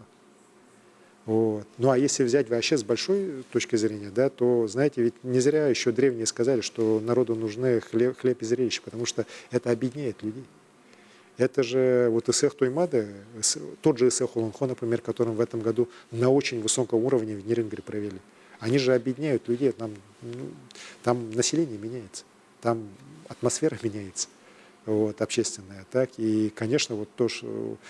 Вспомните СЭХ Туймады там, 15 лет назад, да, и то, во что он превратился сегодня. Да, это же это огромное явление, которым уже гордится, даже не мы гордимся, вся страна этим гордится, да, что вот есть такой праздник, который объединяет там, сотни тысяч человек. А вот если говорить о крупных мероприятиях, таких как, например, спортивные игры, их тоже критикуют. Но вот возьмем игры Манчара, которые мы провели в Итуккёле. Да, мы на самом деле...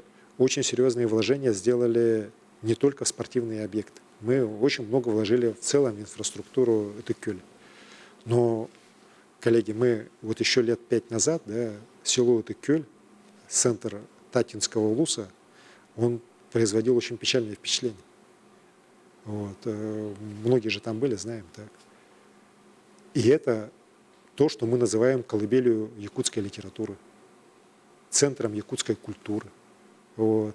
И кто мы такие, если мы даже вот такие места не можем привести в нормальное состояние. Ну а сейчас в Этыкюль приезжать, ну это реально ну, районный центр такого неплохого, знаете, уровня. Там и прекрасная школа, там и прекрасная больница. Школа построена по прямому поручению премьер-министра России, а больницу открывал, поликлинику открывал наш президент. Там замечательные сейчас спортивные комплексы, и вот стадион, и физкультурно-оздоровительный комплекс. Замечательное общественное пространство, вот сейчас показали в ролике. Да? Улица асфальтирована. Мы, не секрет же, этим летом во время игр же дожди шли. Если бы пару лет назад игры мы проводили в Этыкюле в такой дождь, мы после первого дня остановились, потому что застряли бы в грязи. Да? А сейчас нормально все ходили в кроссовках. На грязь жалующихся людей было не так много. Вот. Поэтому вот такие мероприятия, они не только мероприятия, они в целом меняют наши населенные пункты, особенности в сельской местности. Вот. Сейчас вот я в Нюрбе был, мы планы сделали на 27-й год, как спортивные игры народу будем проводить. Вот в Хангаласском улусе все ждут игры Манчары, которые пройдут аж там в 29-м году, так уже тоже идет дискуссия, где будет стадион там строиться и так далее. То есть это реально людей сплачивает, раз, а во-вторых, мы реально меняем этим самым инфраструктуру. И очень правильно в свое время такие решения были приняты, и мы должны вот это еще, я считаю, эти подходы еще усиливать и дальше правильно, эффективно уже реализовывать. И другой вопрос, чтобы эти объекты потом пустые не стояли. Вот с этим я согласен. Объекты должны приносить пользу. А то у нас многие стадионы, вот построенные там в 90-х, в нулевых годах, они, к сожалению, пришли в негодность. Так? Ну а вот те, которые построены уже последние десятилетия, они нормально все функционируют. Вот, когда уже научились правильно строить такие объекты и научились правильно их эксплуатировать. Поэтому здесь я не согласен. Мы, несмотря ни на что, вот такие мероприятия должны проводить, а они должны, наоборот, сплачивать наше население, так, и двигать нас вперед. Александр Сергеевич, еще один телефонный звонок. Добрый вечер, вы в эфире. Алло, здравствуйте, Александр Сергеевич. Нижнеколымский район, поселок Черский. Здравствуйте. Меня зовут Людмила. Живу в Черском всю жизнь, уезжать не собираюсь, так как все-таки до нас доходит развитие. Аэропорт у нас новый, электростанция большая заработала, потихоньку что-то решается. Александр Сергеевич, очень большая просьба сделать нам нормальный интернет. Тогда сразу как-то веселее станет нам. Спасибо, Людмила, за вопрос. Спасибо за ваше желание и дальше жить в родном Черском. Я Черский тоже очень люблю, достаточно регулярно там бываю. Вот недавно был, в сентябре месяце.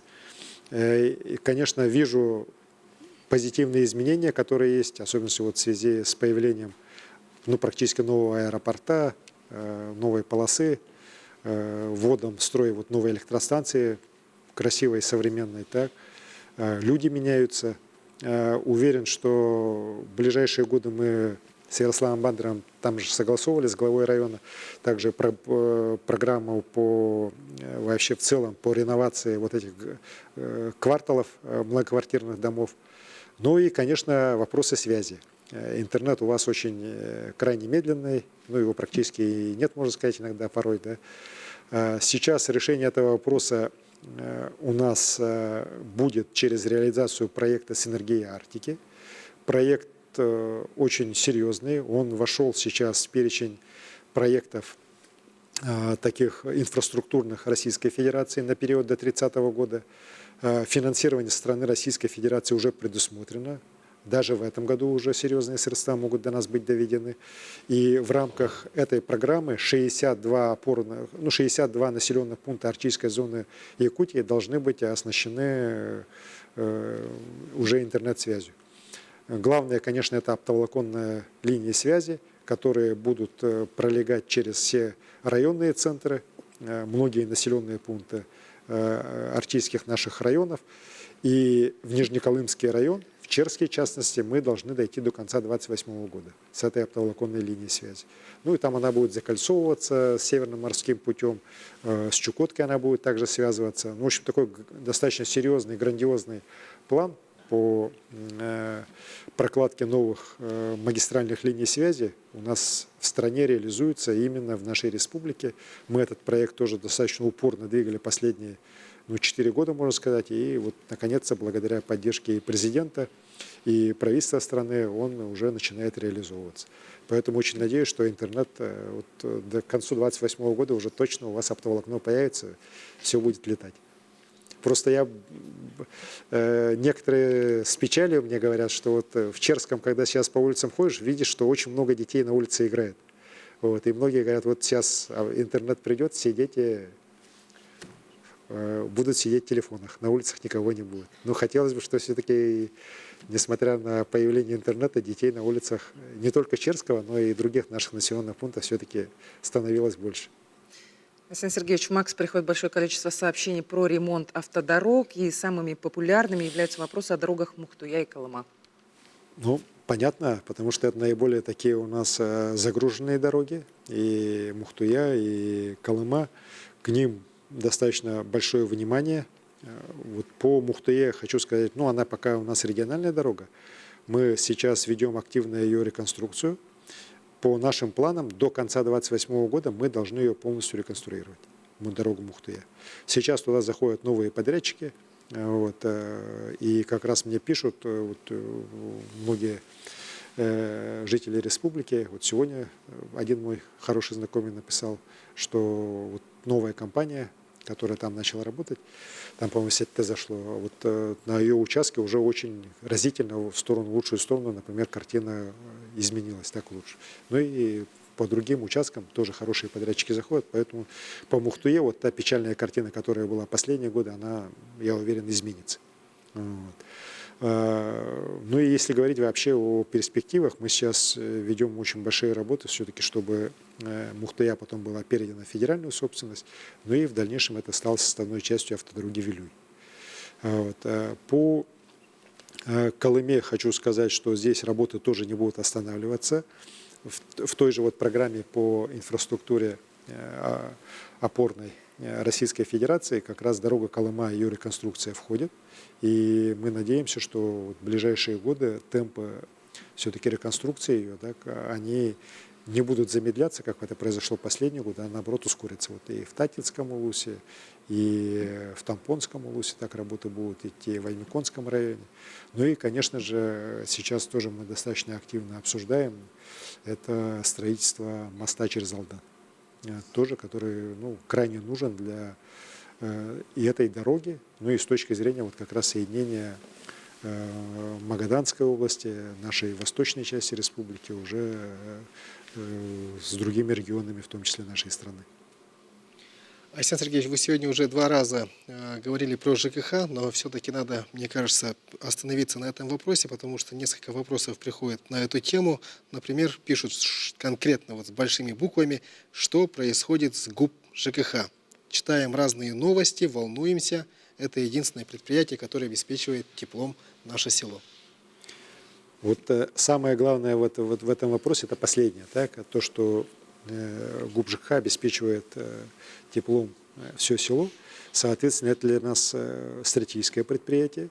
И мы в последнее время очень серьезно подходим к вопросам его дальнейшего функционирования.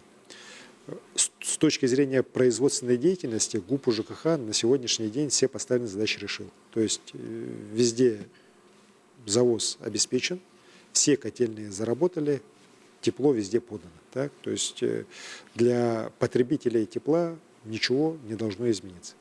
Другой вопрос, что, конечно, финансовое состояние ГУПа, оно оставляет желать лучшего. Оно и раньше было таким, знаете, мягко скажем, не лучшим, да, и 10 лет назад, и 8 лет назад, и 5 лет назад. Но вот последние годы ситуация достаточно серьезно ухудшилась. С чем это связано?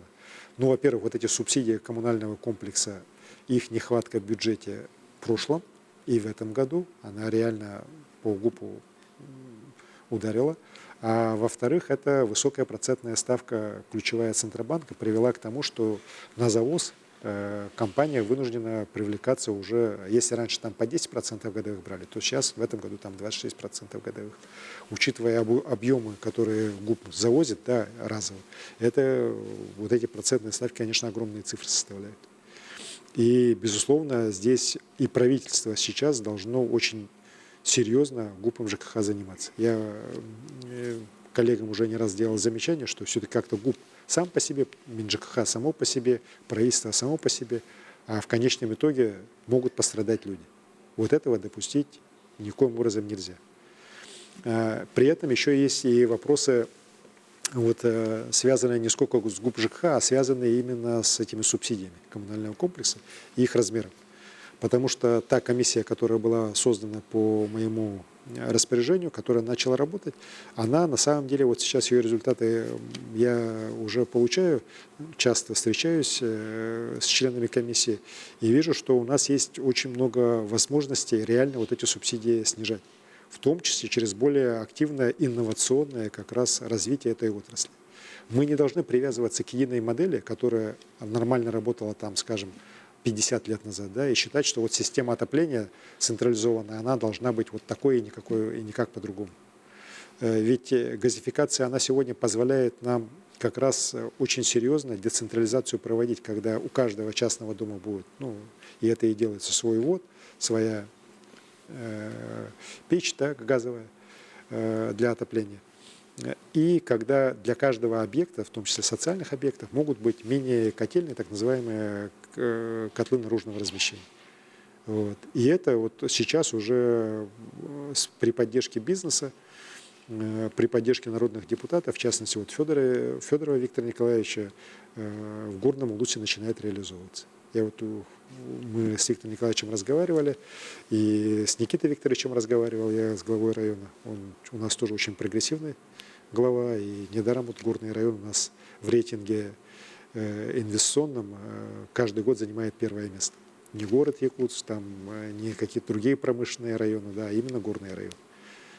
И вот он поддержал, и сейчас такой проект реализуется, мы посмотрим. Тогда у нас в тех населенных пунктах, где есть газ, мы, в принципе, можем уйти вообще от ГУПа ЖКХ. То есть, фактически, мы будем уходить от субсидий ОКК. А они у нас по газифицированным населенным пунктам составляет, если не ошибаюсь, сумму порядка 10 миллиардов рублей. Вот. То есть, этим надо заниматься. Мы просто, к сожалению, вот, и это большой недочет правительства, ну, тому есть и объективные там объяснения, это и ковид, и вот начало специальной военной операции, но этим не занимались. Вот в 2020, 2021, 2022, 2023 годах. Сейчас сама жизнь заставляет этим более активно заниматься, ну, а я буду уже требовать, чтобы все-таки и права жители у нас были полностью учтены, так? А с другой стороны, все-таки мы максимально смогли на этих вопросах сэкономить средства. Ведь это не, вот если представим себе, вот мы по газификации 10 миллиардов сэкономим, именно по ЖКХ, да, это ведь не 10 миллиардов разово. Мы каждый год эти деньги не будем тратить. То есть каждый год такую сумму мы можем направлять на решение других задач, начиная от строительства школ и расселения аварийного жилья, заканчивая, в конце концов, уже повышением заработной платы или увеличением субсидий на молоко. Вот. А мы сейчас их вынуждены просто тратить на субсидирование тепла, которое у нас оно есть, да? А можно было бы это тепло получать с гораздо меньшими издержками, без всяких субсидий. И вот поэтому в этой части достаточно серьезные изменения у нас, конечно, и в деятельности ГУПа тоже назрели, и надо их уже незамедлительно делать. Ну что ж, а мы принимаем очередной звонок. Алло, слушаем вас, говорите. Айсен Сергеевич, Ütекехеннен. Здорово, Ларон. Үйәбілуғыттан Мария Петровна. Бұл үйәбілуебе ұңыр өттікер ғытарны хелектер олықтақтырын барбытын долгутар баппырас берәрбін. Бияға қағам ғасы тиме қолбаной. Сонуннарға ғытыру білуебе қаңас берегер сытарны хелектер газ керерден ағабыттағыны улахан қамсағын соқырдық. Мақтал, опять кетігер. Мақтал болуын. Вопрос с Верхневлюйского УСа касается вот как раз вопросов газификации. Вот левый берег Верхневлюйского УСа, левобережье, оно сегодня не имеет газа, и вот как раз топится углем. Естественно, это проблемы с доставкой, это проблемы в целом качества жизни. Ну и, конечно, те же субсидии УКК там достаточно значимы так, для бюджета республики. Поэтому мы сейчас рассматриваем вопросы и по началу реализации проекта газификации левого берега. Там разные подходы предлагались. Сейчас основным выбран проект, когда от Тамалакана Верхнеюльского улуса газ пойдет на ту сторону к Дюльлюкю. От Дюльлюкю будут два ответвления на Хамустах, на Хоро. Ну а дальше уже от Хоро, дальше пойдет на север, до Ботулу, до Сургулука. Такой достаточно амбициозный план. Так? Сейчас проектно-сметная документация делается. Ну и, конечно, я вот с газовиками тоже буду встречаться, это обсуждать. Главное, чтобы опять не задрали стоимость. Потому что, к сожалению, у нас вот это увеличение проектно-сметных документации и ее стоимости, оно, к сожалению, у госкомпаний сплошь и рядом. А это же в конечном итоге сразу же сказывается на экономической реализации. Одно дело, если проект будет стоить 10 миллиардов рублей, да? А другое дело, как некоторые говорят, там он будет стоить там, 150 миллиардов рублей. Ну, Ленский мост сейчас стоит столько же, так? Вот. И, конечно, здесь я уверен, что надо проектировать по-новому, работать по-новому, брать здесь пример в хорошем смысле с лучших вот, компаний частного сектора. Вот та же Эльга построила же железную дорогу, мы уже о ней сегодня говорили, 600 километров за 2 года, причем в разы, в несколько раз дешевле, чем строят госкомпании, причем в самых таких гораздо более тяжелых условиях, через горы, через хребты построила, и дорога работает. Вот. Что мешает госкомпаниям также работать? Здесь, еще раз говорю, надо все-таки подходы менять, более инновационно заниматься решением данной задачи. И вот как раз, может быть, и корпорация развития Якутии здесь могла бы тоже свою лепту в решение таких задач уже внести. Александр Сергеевич, поступает много обращений о нехватке льготных лекарств. У нас есть как раз-таки звонок на эту тему. Давайте его послушаем. Алло, говорите. Здравствуйте, Алексей Сергеевич. Я председатель общества инвалидов города Томот, и у меня вопрос по лекарственному обеспечению по льготным рецептам. С января 2025 года поступают препараты в ограниченном количестве. Раньше рецепты действовали год, а сейчас они действуют месяц. Сейчас люди, сердечники, диабетики не могут, не успевают реализовать рецепты для приобретения жизненно необходимых препаратов или их вообще нет в списках. Спасибо за вопрос. Мне тоже достаточно сейчас много поступает обращений по нехватке средств по лекарственным препаратам. Здесь, если посмотреть, здесь, конечно, надо тоже серьезно разбираться, и сейчас правительство от меня задания такие получило. У нас, например, 2023 год было предусмотрено 3 миллиарда рублей на реализацию программы по лекарственному обеспечению. В прошлом году сумма была ниже, 2 400. В этом году 2 600. Я могу ошибаться, но примерно такой порядок, да? То есть денег стало вроде меньше, да, но не так, чтобы оно в разы стало меньше, да? А количество обращений просто очень серьезно выросло. И здесь мы видим, что, конечно, и Минздраву надо очень серьезно здесь упорядочить работу. Как раз видите, и человек задает вопросы, как рецепты выписываются, на какие наименования, как они должны работать, есть ли там какие-то нормы, так или нету. Если человек живет в Москве, но прописан в Якутске, например, да, он имеет ли право здесь получать эти лекарства, и так далее, и так далее. И я вижу, что здесь, конечно, определенная недоработанность в Министерстве здравоохранения есть. Задача поставлена, мы с Леной Николаевной Афанасьевной на эту тему разговаривали, она задачу понимает. Вопрос не стоит в том, чтобы там сократить, да? А вопрос стоит в том, чтобы правильно все упорядочить, чтобы эти средства, которые направляются на реализацию данной программы, они полностью именно доходили в том объеме, в каком нужно, до тех людей, которым эти лекарства именно жизненно важны. А у нас, к сожалению, даже по городу Якутску, вот тот же перечень, если взять этих лекарств, которые выдаются, даже их стоимость между больницами различается на десятки процентов. Вот. Ну, здесь же понятно, что мы не можем этого допустить. И сегодня вот как раз тоже я уже ставил вопрос, и, насколько я знаю, министерство занимается, все-таки вопросы централизации закупок лекарств, да, они тоже должны быть правильно решены. Мы вообще должны научиться все-таки с бюджетными средствами работать правильно, эффективно.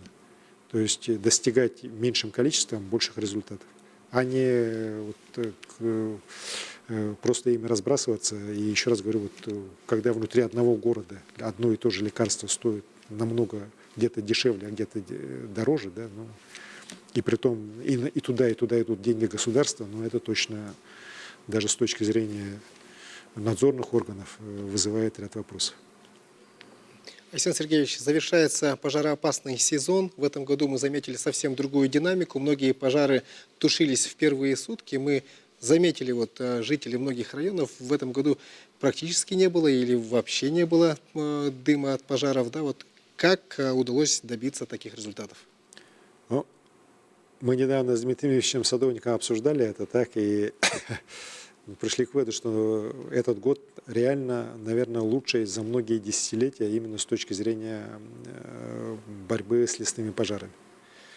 Ну, во-первых, конечно, природные условия, это 100%, так, они были как раз, не способствовали возникновению большого количества пожаров. Это раз.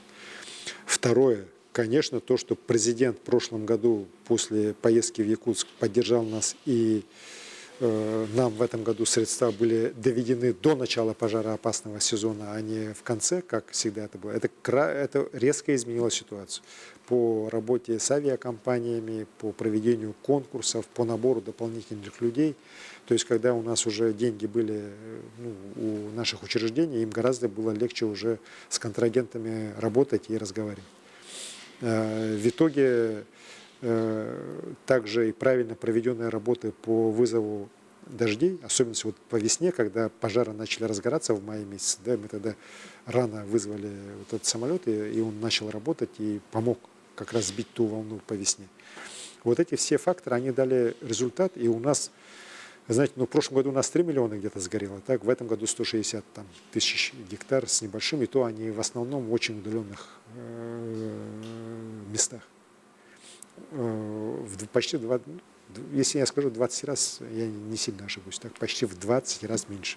Это вообще исторический минимум, ну, вот с тех пор, как из космоса начали вот все территории смотреть по пожарам.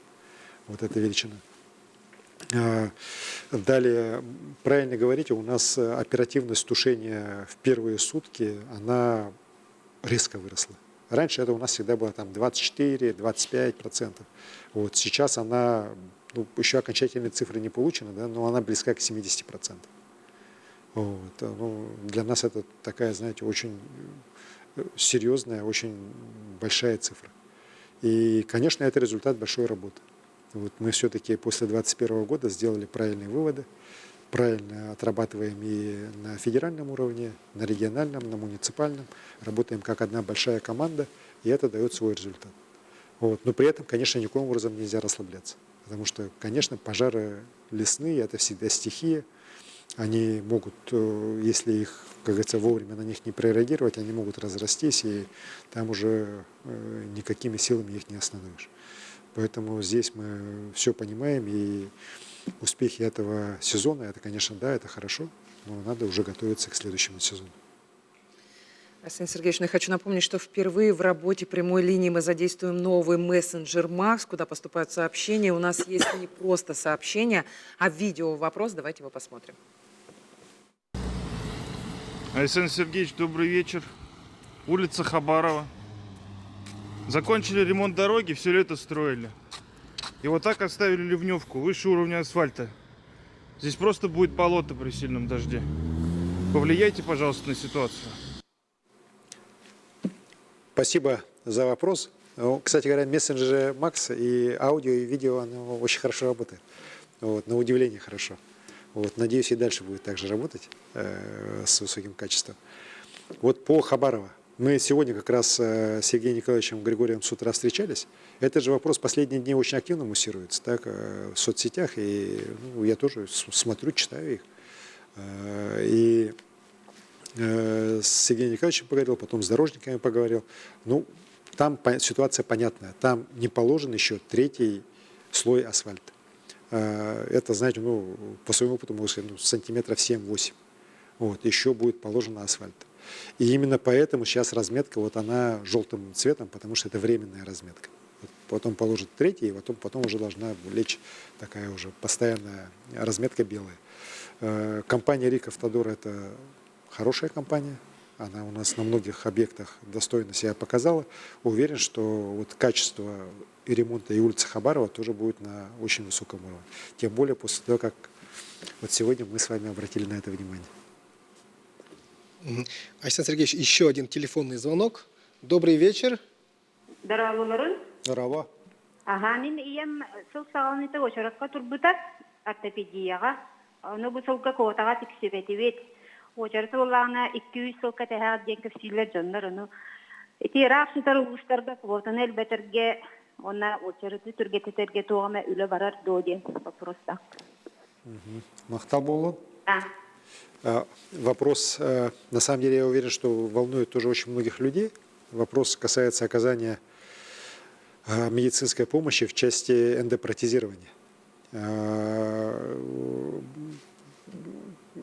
Женщина жалуется, что ее мать вот в начале года еще в очередь стала, но до конца года сказали, что уже квоты распределены, она его не может получить. Ну и, соответственно, вот вопрос, как можно эти квоты увеличить, или чтобы эти все-таки быстрее двигалась очередь. Ну, во-первых, эндопротезирование, она достаточно такая дорогая история. Она, знаете, вот, по-разному идет, от 100 тысяч до миллиона где-то. Вот в среднем обходится это. Не так много стран даже в мире, которые делают это бесплатно для своих граждан. Вот Россия, к счастью, входит в это число. У нас количество этих операций с каждым годом растет.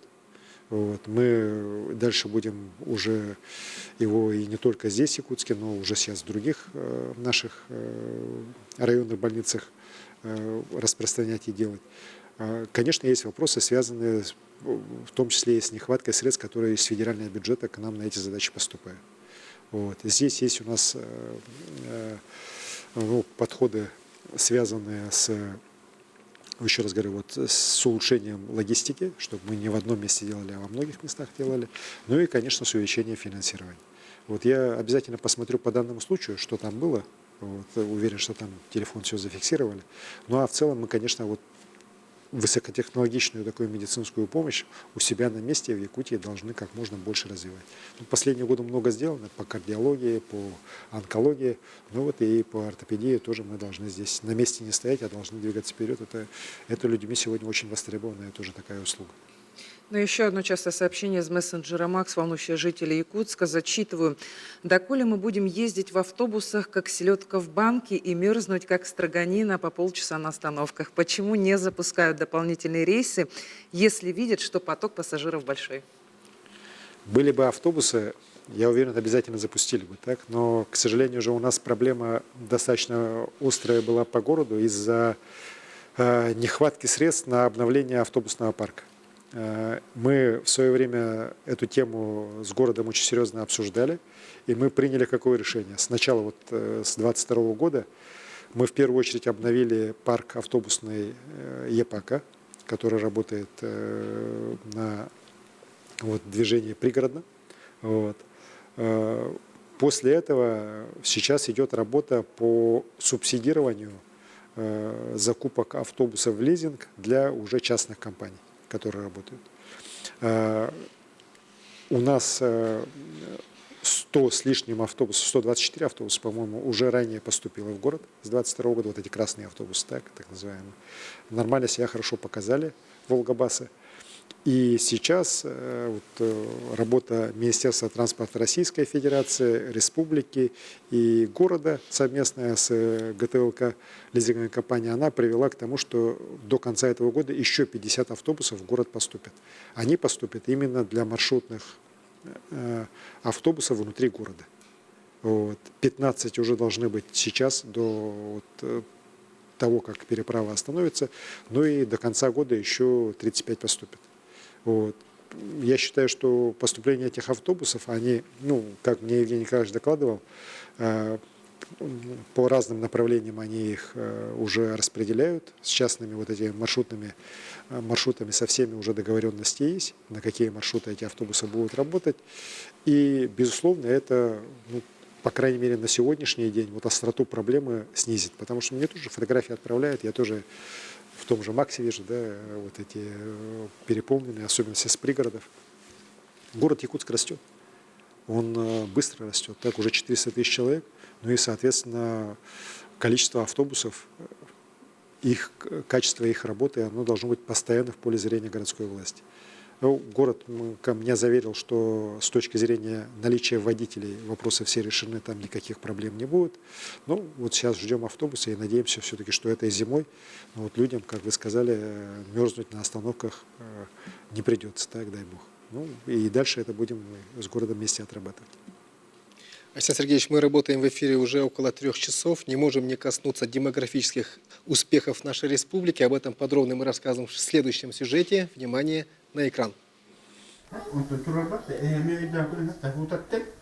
Глава семьи Семен Павлов показывает сыновьям приемы. С малых лет отец 5 детей прививает мальчишкам любовь к спорту и дает бесценные уроки. Старший сын Лев теперь известный на всю республику спортсмен. Самое главное, гордость, что я детей своих привлек к спорту. Павловы живут в селе Сумтар. У каждого в этой большой семье есть свое увлечение. Как многодетная семья, они получили земельный участок, на котором построили дом, где у каждого есть простор для занятий. В республике действуют более 50 различных видов социальных мер поддержки, направленных на повышение благосостояния семей с детьми и сохранение традиции многодетности. Объем финансирования на поддержку материнства и детства за последние 6 лет увеличился более чем в 8 раз. Долгожданная дочка окружена заботой с первых дней. Мария Сергеева стала мамой в 4-й раз. Хотелось бы еще одну девочку, потому что у нас 3 мальчика и вот 1 девочка, потому что помощь, все это, поддержка, все есть. В Якутии с начала года родилось почти 7 тысяч малышей. Эти показатели отражают стабильную демографическую ситуацию. После рождения малыши отдыхают в этом помещении. Здесь, под присмотром медицинских работников, они дожидаются, когда их вернут в руки мамы. В среднем за месяц в перинатальном центре рождается около 500 малышей. В Якутии каждая 4-я семья многодетная. За последние 5 лет количество больших семей увеличилось на 3000. Особое внимание теме материнства и детства государство уделило в год семьи. По решению Владимира Путина многодетные семьи получили еще больше поддержки. В республике учрежден грант главы Якутии муниципалитетам за лучшие результаты в семейной политике в размере 10 миллионов рублей. В 2024 году победителем стал Горный район. В селе Артасурт Горного района звучит музыка. Семья Вензель обзавелась особенной традицией. Супруги Ксения, Алексей и 6 сыновей. Все они участники музыкальной группы. Работы в сельской жизни всегда хватает. Коров накормить, подоить. Делают все вместе. И уже 16 лет живут душа в душу. В 2023 году республика добилась исторического достижения. На свет появился миллионный житель республики. Улучшение демографической ситуации в стране является приоритетом. Якутия – лидер по этому показателю на Дальнем Востоке. В регионе выстроена целостная система поддержки семей с детьми, что вселяет уверенность в стабильном будущем. Александр Сергеевич, мы уже говорили о том, что действительно президент страны на Восточном экономическом форуме отметил демографические успехи Якутии, назвав нас лидерами по приросту населения. Вот как все-таки республике удается поддерживать такие темпы роста и за счет чего? Знаете, это же результат нашей комплексной системы работы. Безусловно, просто финансовыми методами мы ничего не решили бы. Да? Вместе с тем, без вот таких решений материальных вопросов, тоже трудно рассчитывать на взаимность со стороны общества. И вот видите, мама же правильно говорит, Сергеева, что государство сегодня все на самом деле решает, да, надо уже количество детей нам увеличивать. Вот. И мы сегодня, кстати говоря, я бы не стал так говорить, что все у нас прекрасно. Я не склонен здесь ситуацию драматизировать, но у нас тоже, как и в целом в России, показатели ухудшаются по рождаемости. Другой вопрос, что у других тоже падает, так, и, соответственно, мы как бы наверху остаемся, да, но вот рождаемость, например, мы видим, что по городу Якутску очень серьезно, именно по самому городе, да, рождаемость тоже падает, так, а у нас ведь город Якутск, он наиболее быстро растущий, место, куда больше всего молодежи собирается, а понятно, что в перспективе снижение рождаемости здесь даст нам очень большие проблемы вообще по численности населения, так, и в том числе в количестве детей. Впервые в этом году у нас в первый класс в городе Якутске за многие уже десятилетия пошло меньше детей, чем в прошлом году. Вот это вот уже, ну, вот цифры не врут, их можно по-разному интерпретировать, но у нас по городу Якутска такая картина есть. Это связано именно с тем, что здесь рождаемость в Якутске падает сильнее, чем по другим районам республики. И здесь, конечно, еще раз говорю, это такая история комплексная. Общество в целом должно все-таки, возвращаясь к своим корням, возвращаясь к тем задачам, которые мы как республика, как общность такая должны решать, мы должны понимать, что без увеличения количества нашего населения мы многие задачи не сможем решить. Даже при повышении производительности труда и так далее, так далее. Есть вопросы, где именно количество людей решает те или иные вопросы. Поэтому мы работу эту будем дальше проводить. Наше, вот такой, знаете, ну, наш золотой запас, да, это наши многодетные семьи. Мы видим, что их количество в республике с каждым годом растет. Это наше, вот еще раз, это достояние республики. И мы должны многодетные семьи поддерживать по всем направлениям. И будем их поддерживать. Конечно, здесь и вопросы здоровья населения, они тоже, на мой взгляд, очень важны. И здоровье детского, здоровье в школе, здоровье уже в зрелом возрасте. Здесь, безусловно, я считаю, вопрос не только к здравоохранению, так, но и в целом к нашему обществу. Мы должны вообще вот свое здоровье тоже беречь, здоровье себе, свое, своих детей. И поэтому не могу сказать, что у нас, еще раз хочу подчеркнуть, что все у нас замечательно. Вот. Но вместе с тем, конечно, вот то, что мы являемся одними из лидеров страны, для нас это, с одной стороны, так, знаете, гордость, да, это хорошо, но с другой стороны, это вызов, потому что другие на нас смотрят. Вот. Мы, соответственно, должны идти вперед. И здесь останавливаться, почивать на лаврах, ну, я, по крайней мере, никак не намерен. Надо в целом в этой части всему нашему обществу очень много сделать еще. Александр Сергеевич мне подсказывает, что у нас есть видеообращение семьи Павловых. Семья Павловых славится тем, что воспитывает, внимание, больше 20 детей. Давайте посмотрим. Уважаемый Александр Сергеевич, дорогие якутяне, от имени нашей большой семьи Павловых от всего сердца примите самые теплые поздравления с Днем Государственности Республики Саха.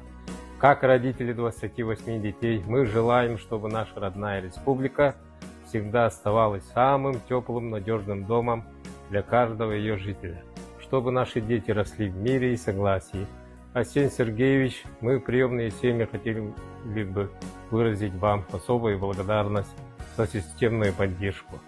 Благодаря вашим решениям за последние годы было существенно увеличено вознаграждение приемным родителям. Желаем вам крепкого здоровья, неиссякаемой энергии, успехов во всех начинаниях и, конечно же, семейного благополучия и счастья. Спасибо большое. Спасибо. Очень приятно. Что ж, Александр Сергеевич, примем еще один звонок в студии. Слушаем вас, говорите вы в прямом эфире. Александр Сергеевич. Здорово. Онарва Елена Константиновна Джакускайтан Ирьеви. Здоровьетна хасақта хоғылаққын. Сотырдағыта үйерақ жылын көрсе кен анығылы оңғылақ адаптивный комплекс ағылығыда. Биги оғылыр бұд кехи бұйытынан үйнеллергер, сайдалыргер, олыс табығаста, толырық ұқ берілі бетіттен, терапевттер олыс үйеребет, мақталбыд мұңыра суақкен, тербияқтен бағарабын, дорогой болуын әтәңіне сылдын. Мақтау болу, Лена Константиновна, здесь даже не вопрос, а пожелания теплые в связи с открытием адаптивного образовательного кластера у нас в Якутске. Это реально уникальный проект, аналогов ему практически в стране нету.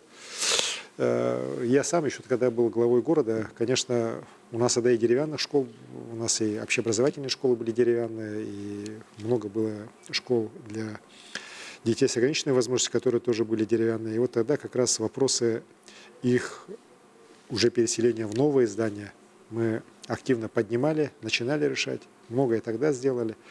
А потом вот как раз возник вопрос по школе, по 34-й, которая вот здесь, интернат ее был на Сергеляском шоссе. Сами они обучались в старом здании на Билибина, 18-й школы, по-моему. Раньше такое здание каменное, но оно, конечно, абсолютно не приспособлено для детей с ограниченными возможностями. Вот. И вот я когда встречался уже в 2021 году с родителями, с коллективом там на Сергеляском шоссе, у них была очень большая обеспокоенность, что вот сейчас нас куда-то переселят, потом что-то построят ли, как это будет, как у нас будет школа, как у нас будет интернат, а что у нас вот вообще насчет детского сада может быть. И я тогда предложил, а давайте мы все-таки подумаем и сделаем такой проект, который бы объединил и интернат, и детский сад, и школу для детей с ограниченными возможностями. Потому что это особые дети, им нужны особые условия, конечно, так, подходы нужны особые. И вот если бы это все в одной среде такой инклюзивной, хорошей, правильной организовать, то мог бы быть, я подумал, что может быть и лучший результат. Меня в этом поддержала Прошкола, это дочерняя организация крупнейшего института развития нашей страны, ВПРФ. Мы отработали с ними, было много вопросов по земельному участку. И в конечном итоге вот на месте, где раньше был лагерь Бинго, было решено построить этот комплекс. И вот сейчас, в начале сентября, вот первый этап завершен, школа начала работать. Школа вообще замечательная. Так, она построена по самым последним требованиям. Она одноэтажная, огромной площади. То есть там вот для детей вот особых все есть. Вот. Но более того, мы сейчас ведем работу, до конца года, надеюсь, стройка завершится, и уже в следующем году, в начале года у нас и интернат, и детский сад тоже начнут работать там. И тогда мы, конечно, вот для этих детей, я думаю, сделаем очень максимально много для того, чтобы они как можно лучшее образование получили, социализировались, получили плюсы для своего здоровья. Ну и, конечно же, для родителей, для преподавателей это, конечно, тоже огромный шаг вперед. Ко мне родители многие подходили, писали мне, и преподаватели, что это вот... Но они не верили до последнего, что такой проект можно реализовать. Но видите, главное мечтать и потом эту мечту в жизни воплощать, и все у нас получится. Арсений Сергеевич, еще один телефонный звонок. Добрый вечер. Арсений Сергеевич, добрый вечер. Меня зовут Винокурова Вероника. Я ученица 10 класса Бадагайской школы Верханского района. Вот у нас с прошлого года в Бадагае открылся филиал Нерюнгринского медицинского колледжа. И у меня вот такой вопрос. Я хочу пойти учиться на фельдшера, чтобы потом пойти на работу по программе «Резидентский фельдшер» в Верханском районе, где я живу. И при этом я не хочу выезжать в другие города. Будет ли у меня возможность пройти обучение там? Не закроется ли филиал? Спасибо за вопрос, Вероника. Вот для того, чтобы решить как раз проблему с медицинскими кадрами среднего уровня и младшего уровня, так, мы посоветовались и с нашими медицинскими колледжами приняли решение, что они будут открывать отделения в наших районах. И вот Нерюнгринский и Алданский медицинские колледжи, они как раз в арктической зоне у нас активно открывают эти филиалы, в том числе вот Нерюнгринский, как вы правильно сказали, в Верхоянском районе. А Якутский сейчас открыл, в Мегино-Кангаласском открыл на 54 место филиал, и в Верхнеюрьском улусе. Вот я недавно там был, мне показывали, рассказывали, 60 детей уже обучается. И вы знаете, это очень серьезно помогает решить вопрос как раз вот по насыщению медицинскими кадрами на местах. Дети далеко не уезжают, на месте обучаются. А многие, кстати говоря, ведь санитарки, которые работают в районных больницах, они переподготовку проходят, ну и, соответственно, уже могут стать и фельдшерами, и, ну, повысить уже свой класс. Вот. И благодаря этому вот мы считаем, что проблема нехватки медицинских кадров, вот среднего звена особенности, она может быть в наших сельских районах, в арктических районах в ближайшие годы, ну, очень серьезная эта проблема быть, острота ее снижена.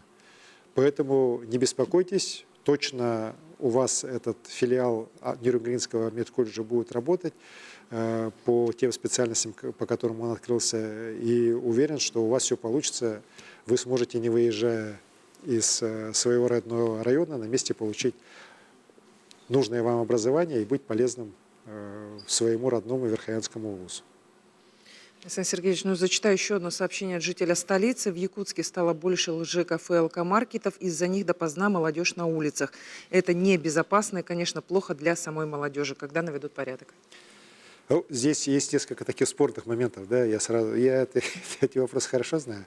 Во-первых, лжекафе и наливаек у нас все-таки не становится больше. Я считаю, что мэрия здесь очень такую принципиальную позицию приняла, и я их поддержал именно в борьбе вот с этими лжекафе и наливайками, от которых, вы правильно говорите, очень большие проблемы. Вот. И здесь эту борьбу надо не то что там продолжать, надо ее еще усиливать. Вот. Я считаю, что вот как раз вот таким учреждениям в нашем городе места не должно быть в нашей столице. Вот. Другой вопрос, что под шумок многие, ну, уже, скажем так, разойдясь, уже хотят, чтобы вообще давайте мы сделаем зону трезвости, давайте мы закроем рестораны, где там запретим в ресторанах продавать спиртное и так далее. Я считаю, что это ни к чему хорошему, наоборот, не приведет. Да? Это приведет как раз к всплеску нелегальной торговли алкоголем и так далее. Ведь в ресторанах и в кафе, которые легально работают, в установленное время с обеспечением безопасности и так далее. Таких тяжелых случаев-то нет. У нас они происходят, к сожалению, вот как раз вот в очень таких учреждениях, которые работают на грани фола. Вот. Поэтому здесь надо баланс сохранять. С одной стороны, мы сплошное запретительство вводить не должны, а с другой стороны, вот с теми, кто работает, извлекая прибыль из незаконной деятельности, вот, из незаконной торговли алкоголем в первую очередь, да, или пытаясь мимикрировать под якобы законную торговлю, но на самом деле абсолютно такой, занимаясь, ну, вот такой профанацией закона, вот их надо просто выбрасывать из города, так, закрывать. И здесь я главу города в этой работе вот именно поддерживаю. Александр Сергеевич, у нас есть еще одно видео поздравления якутянам. Давайте посмотрим. Уважаемый Айсен Сергеевич и якутяне, экипаж атомного ледокола «Якутия» поздравляет вас с Днем Государственности.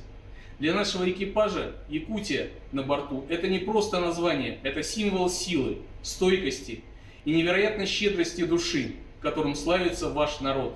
Даже в самые суровые морозы и в самые трудные вахты мы помним, в честь какого мужественного и прекрасного края назван наш ледокол. Мы работаем, чтобы Северный морской путь был безопасным и доступным, чтобы экономика всей страны крепла и развивалась. От всего сердца желаем вам, вашим семьям и близким здоровья, счастья, тепла и процветания. Пусть в ваших домах всегда царят любовь и достаток, и над якутской землей всегда светит яркое солнце. С праздником, дорогие друзья! Огромное спасибо, ну, как говорится, атомному ледоколу «Якутия» 7 футов под килем. Я помню, как мы спускали этот корабль на воду. Он на меня, конечно, колоссальное впечатление произвел. Вот 170 метров длина, высота там 18-этажный дом. Вот такая махина, да, создана человеком. Спустили, и вот несколько лет только прошло, пару лет, так, и он уже сейчас работает во льдах Северного Ледовитого океана. Ведь Россия на самом деле уникальная страна. Только у нас есть такой мощный ледокольный флот. И именно как раз реализация Северного морского проекта реализации вот Северного морского пути, она способна очень большой импульс позитивный дать и развитию нашей республики. Я буквально вот сейчас вернулся с Москвы, мы там ряд таких серьезных тоже встреч проводили. И, конечно, наши подходы к развитию трансарктических наших маршрутов через Лену, в первую очередь, да, через использование нашей железной дороги до Нижнего Бестяха, как транзитных таких артерий с выходом на Северный морской путь, они очень серьезно поддерживаются руководством. И вот та же агломерация Тикси-Найба, она сегодня очень серьезно рассматривается как одна из узловых точек вообще Северного морского пути на всем ее протяжении. Именно для обеспечения не только безопасности Северного морского пути, но вот как одна из основных таких локаций, через которые будут большие серьезные груза проходить. Ну и, конечно же, это, еще раз говорю, это серьезнейшее развитие всех наших северных территорий. Поэтому дай Бог, чтобы вот этот ледокол Якутия так и многие годы бороздил Северный Ледовитый океан, ну и чтобы как раз развитие Северного морского пути самый большой позитивный импульс и арктической зоне Якутии, и в целом нашей республике принесло. Александр Сергеевич, наш эфир близится к концу. Работаем уже больше 3 часов. Предлагаю посмотреть завершающий видео вопрос от юной участницы нашего эфира. Уважаемый Александр Сергеевич, меня зовут Александрова Лилиана. Я ученица 8 Г-класса средней школы номер 31 города Якутска. Я изучаю наших краснокнижных животных. Они удивительные.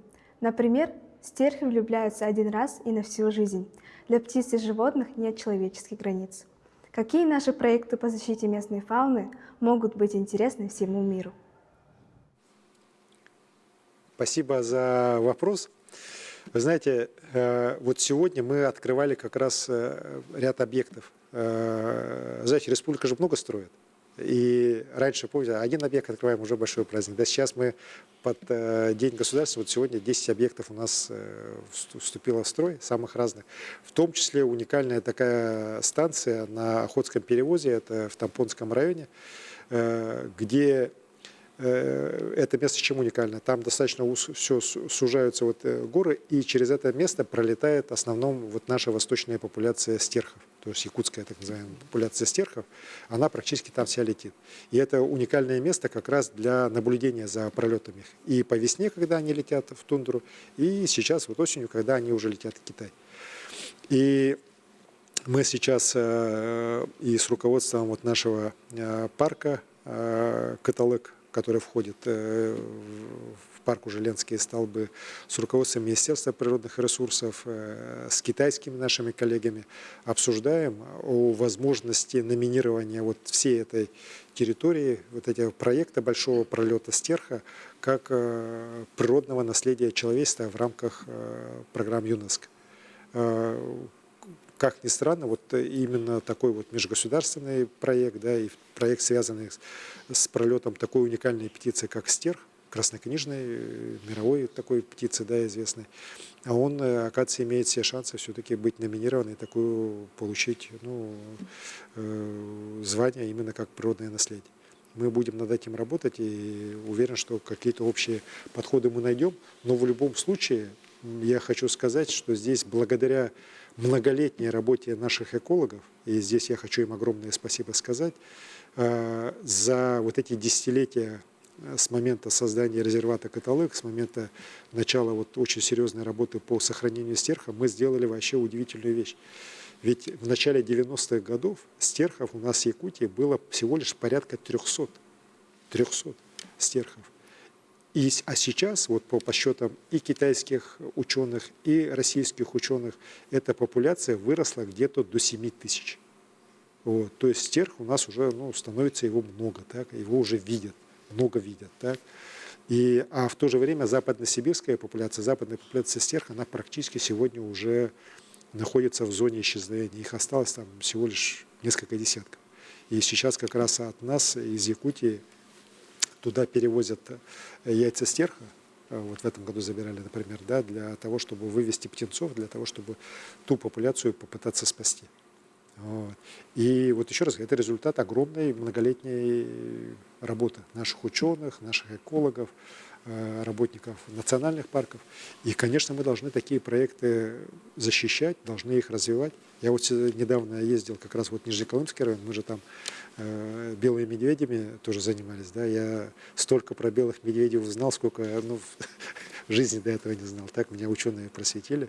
Ну и на самом деле, опять же, вот я понял, что наш якутский белый медведь – это уникальный медведь. Так? Он с точки зрения вот чистоты организма и так далее, сохранения уникальных каких-то особенностей, присущих только вот нашей популяции, он тоже имеет мировое значение. А вот ученые, которые из Москвы приезжали, они просто вот были в восторге.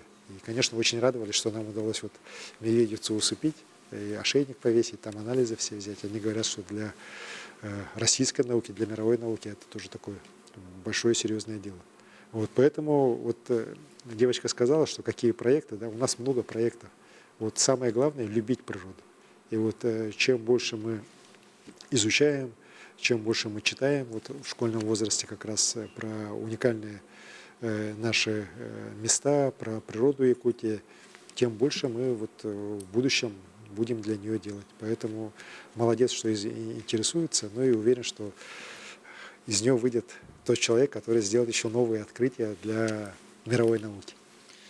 Айсен Сергеевич, звонки и сообщения продолжают поступать, но колл-центру надо подвести итоги. Марферина, вам слово. Спасибо. Подведем итоги по вопросам. К этому моменту поступило 1672 обращения. Но что касается географии, то вопросы поступают со всех уголков республики, но наиболее активны это жители городов Якутии. Жителей по-прежнему волнуют вопросы переселения из ветхого аварийного жилья, дороги и транспорт, ЖКХ, здравоохранение, образование и социальные выплаты. С нами на протяжении всего времени работали и работают члены правительства Республики Саха-Якутия. На некоторые вопросы уже даны ответы. И хочу заверить, что на все вопросы будут обязательно отправлены ответы. Работа продолжается. Спасибо. Студия. Айсен Сергеевич, 3 часа 15 минут сегодня работали на прямой линии, без привлечения работали всей республикой. ЦУР Якутии сообщает, что за это время поступило 1672 вопроса из всех уголков Якутии. Вот вы всегда говорите, что главное богатство республики – это люди, нас уже больше миллиона, и предлагаем посмотреть, какая она все-таки разная и прекрасная наша Якутия.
Знаете, вот я в заключение, да, прежде чем блиц тогда перейдем, вот мне очень понравилась вот сегодняшняя доска, очень много здесь вопросов, самых разных.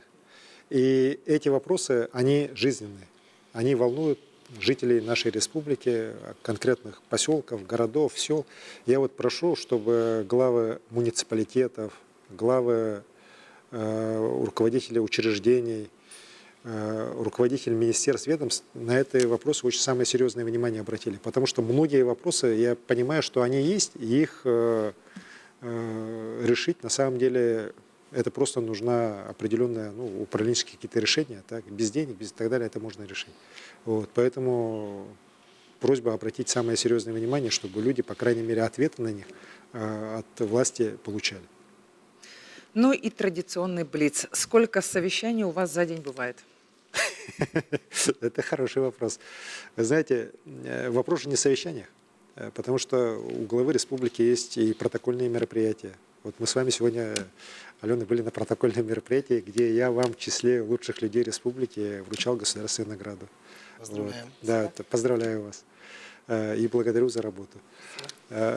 Есть мероприятия, связанные, ну, вот как вы говорите правильно, с совещаниями, так, с выездами и так далее. Поэтому, на самом деле, здесь те же интервью СМИ, например. Да?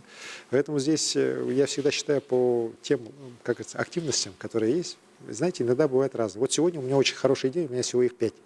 Так, вот, считая наш прямой эфир. А иногда, особенно когда я бываю вот, в командировках, работа на форумах или какие-то здесь, в городе Якутске мероприятия, у меня там за 20-25 разных мероприятий в течение дня, включая совещания, встречи двухсторонние или многосторонние, или вот протокольные мероприятия. Ну, это работа, я здесь абсолютно не жалуюсь.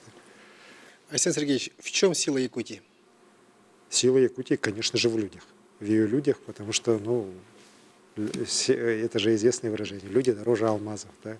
Алмазы сияют ярко, а люди еще ярче. Так? Ну, еще раз говорю, именно в людях, потому что только те, кто живет в Якутии, например, в самом суровом крае на земле, где многие вообще не понимают, как мы живем, да? Они, я считаю, вот как раз пример вот такой человеческой жизнестойкости, оптимизма и любви к жизни. Когда вы последний раз смеялись до слез? Ну, знаете, это у меня регулярно происходит, когда я встречаюсь со своими студенческими друзьями. Мы обычно вот сидим и всегда вспоминаем свое студенчество. И там у каждого из нас миллион историй. Причем мы их вспоминаем по второму, по третьему, там уже по 100-му разу, но все равно хохочем. Да?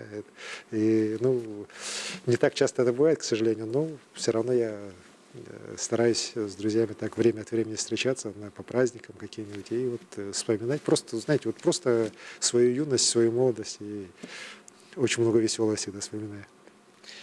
Откуда черпаете мотивацию для работы? Ну, в любви к жизни. Потому что мотивация, она же как, в чем эта мотивация?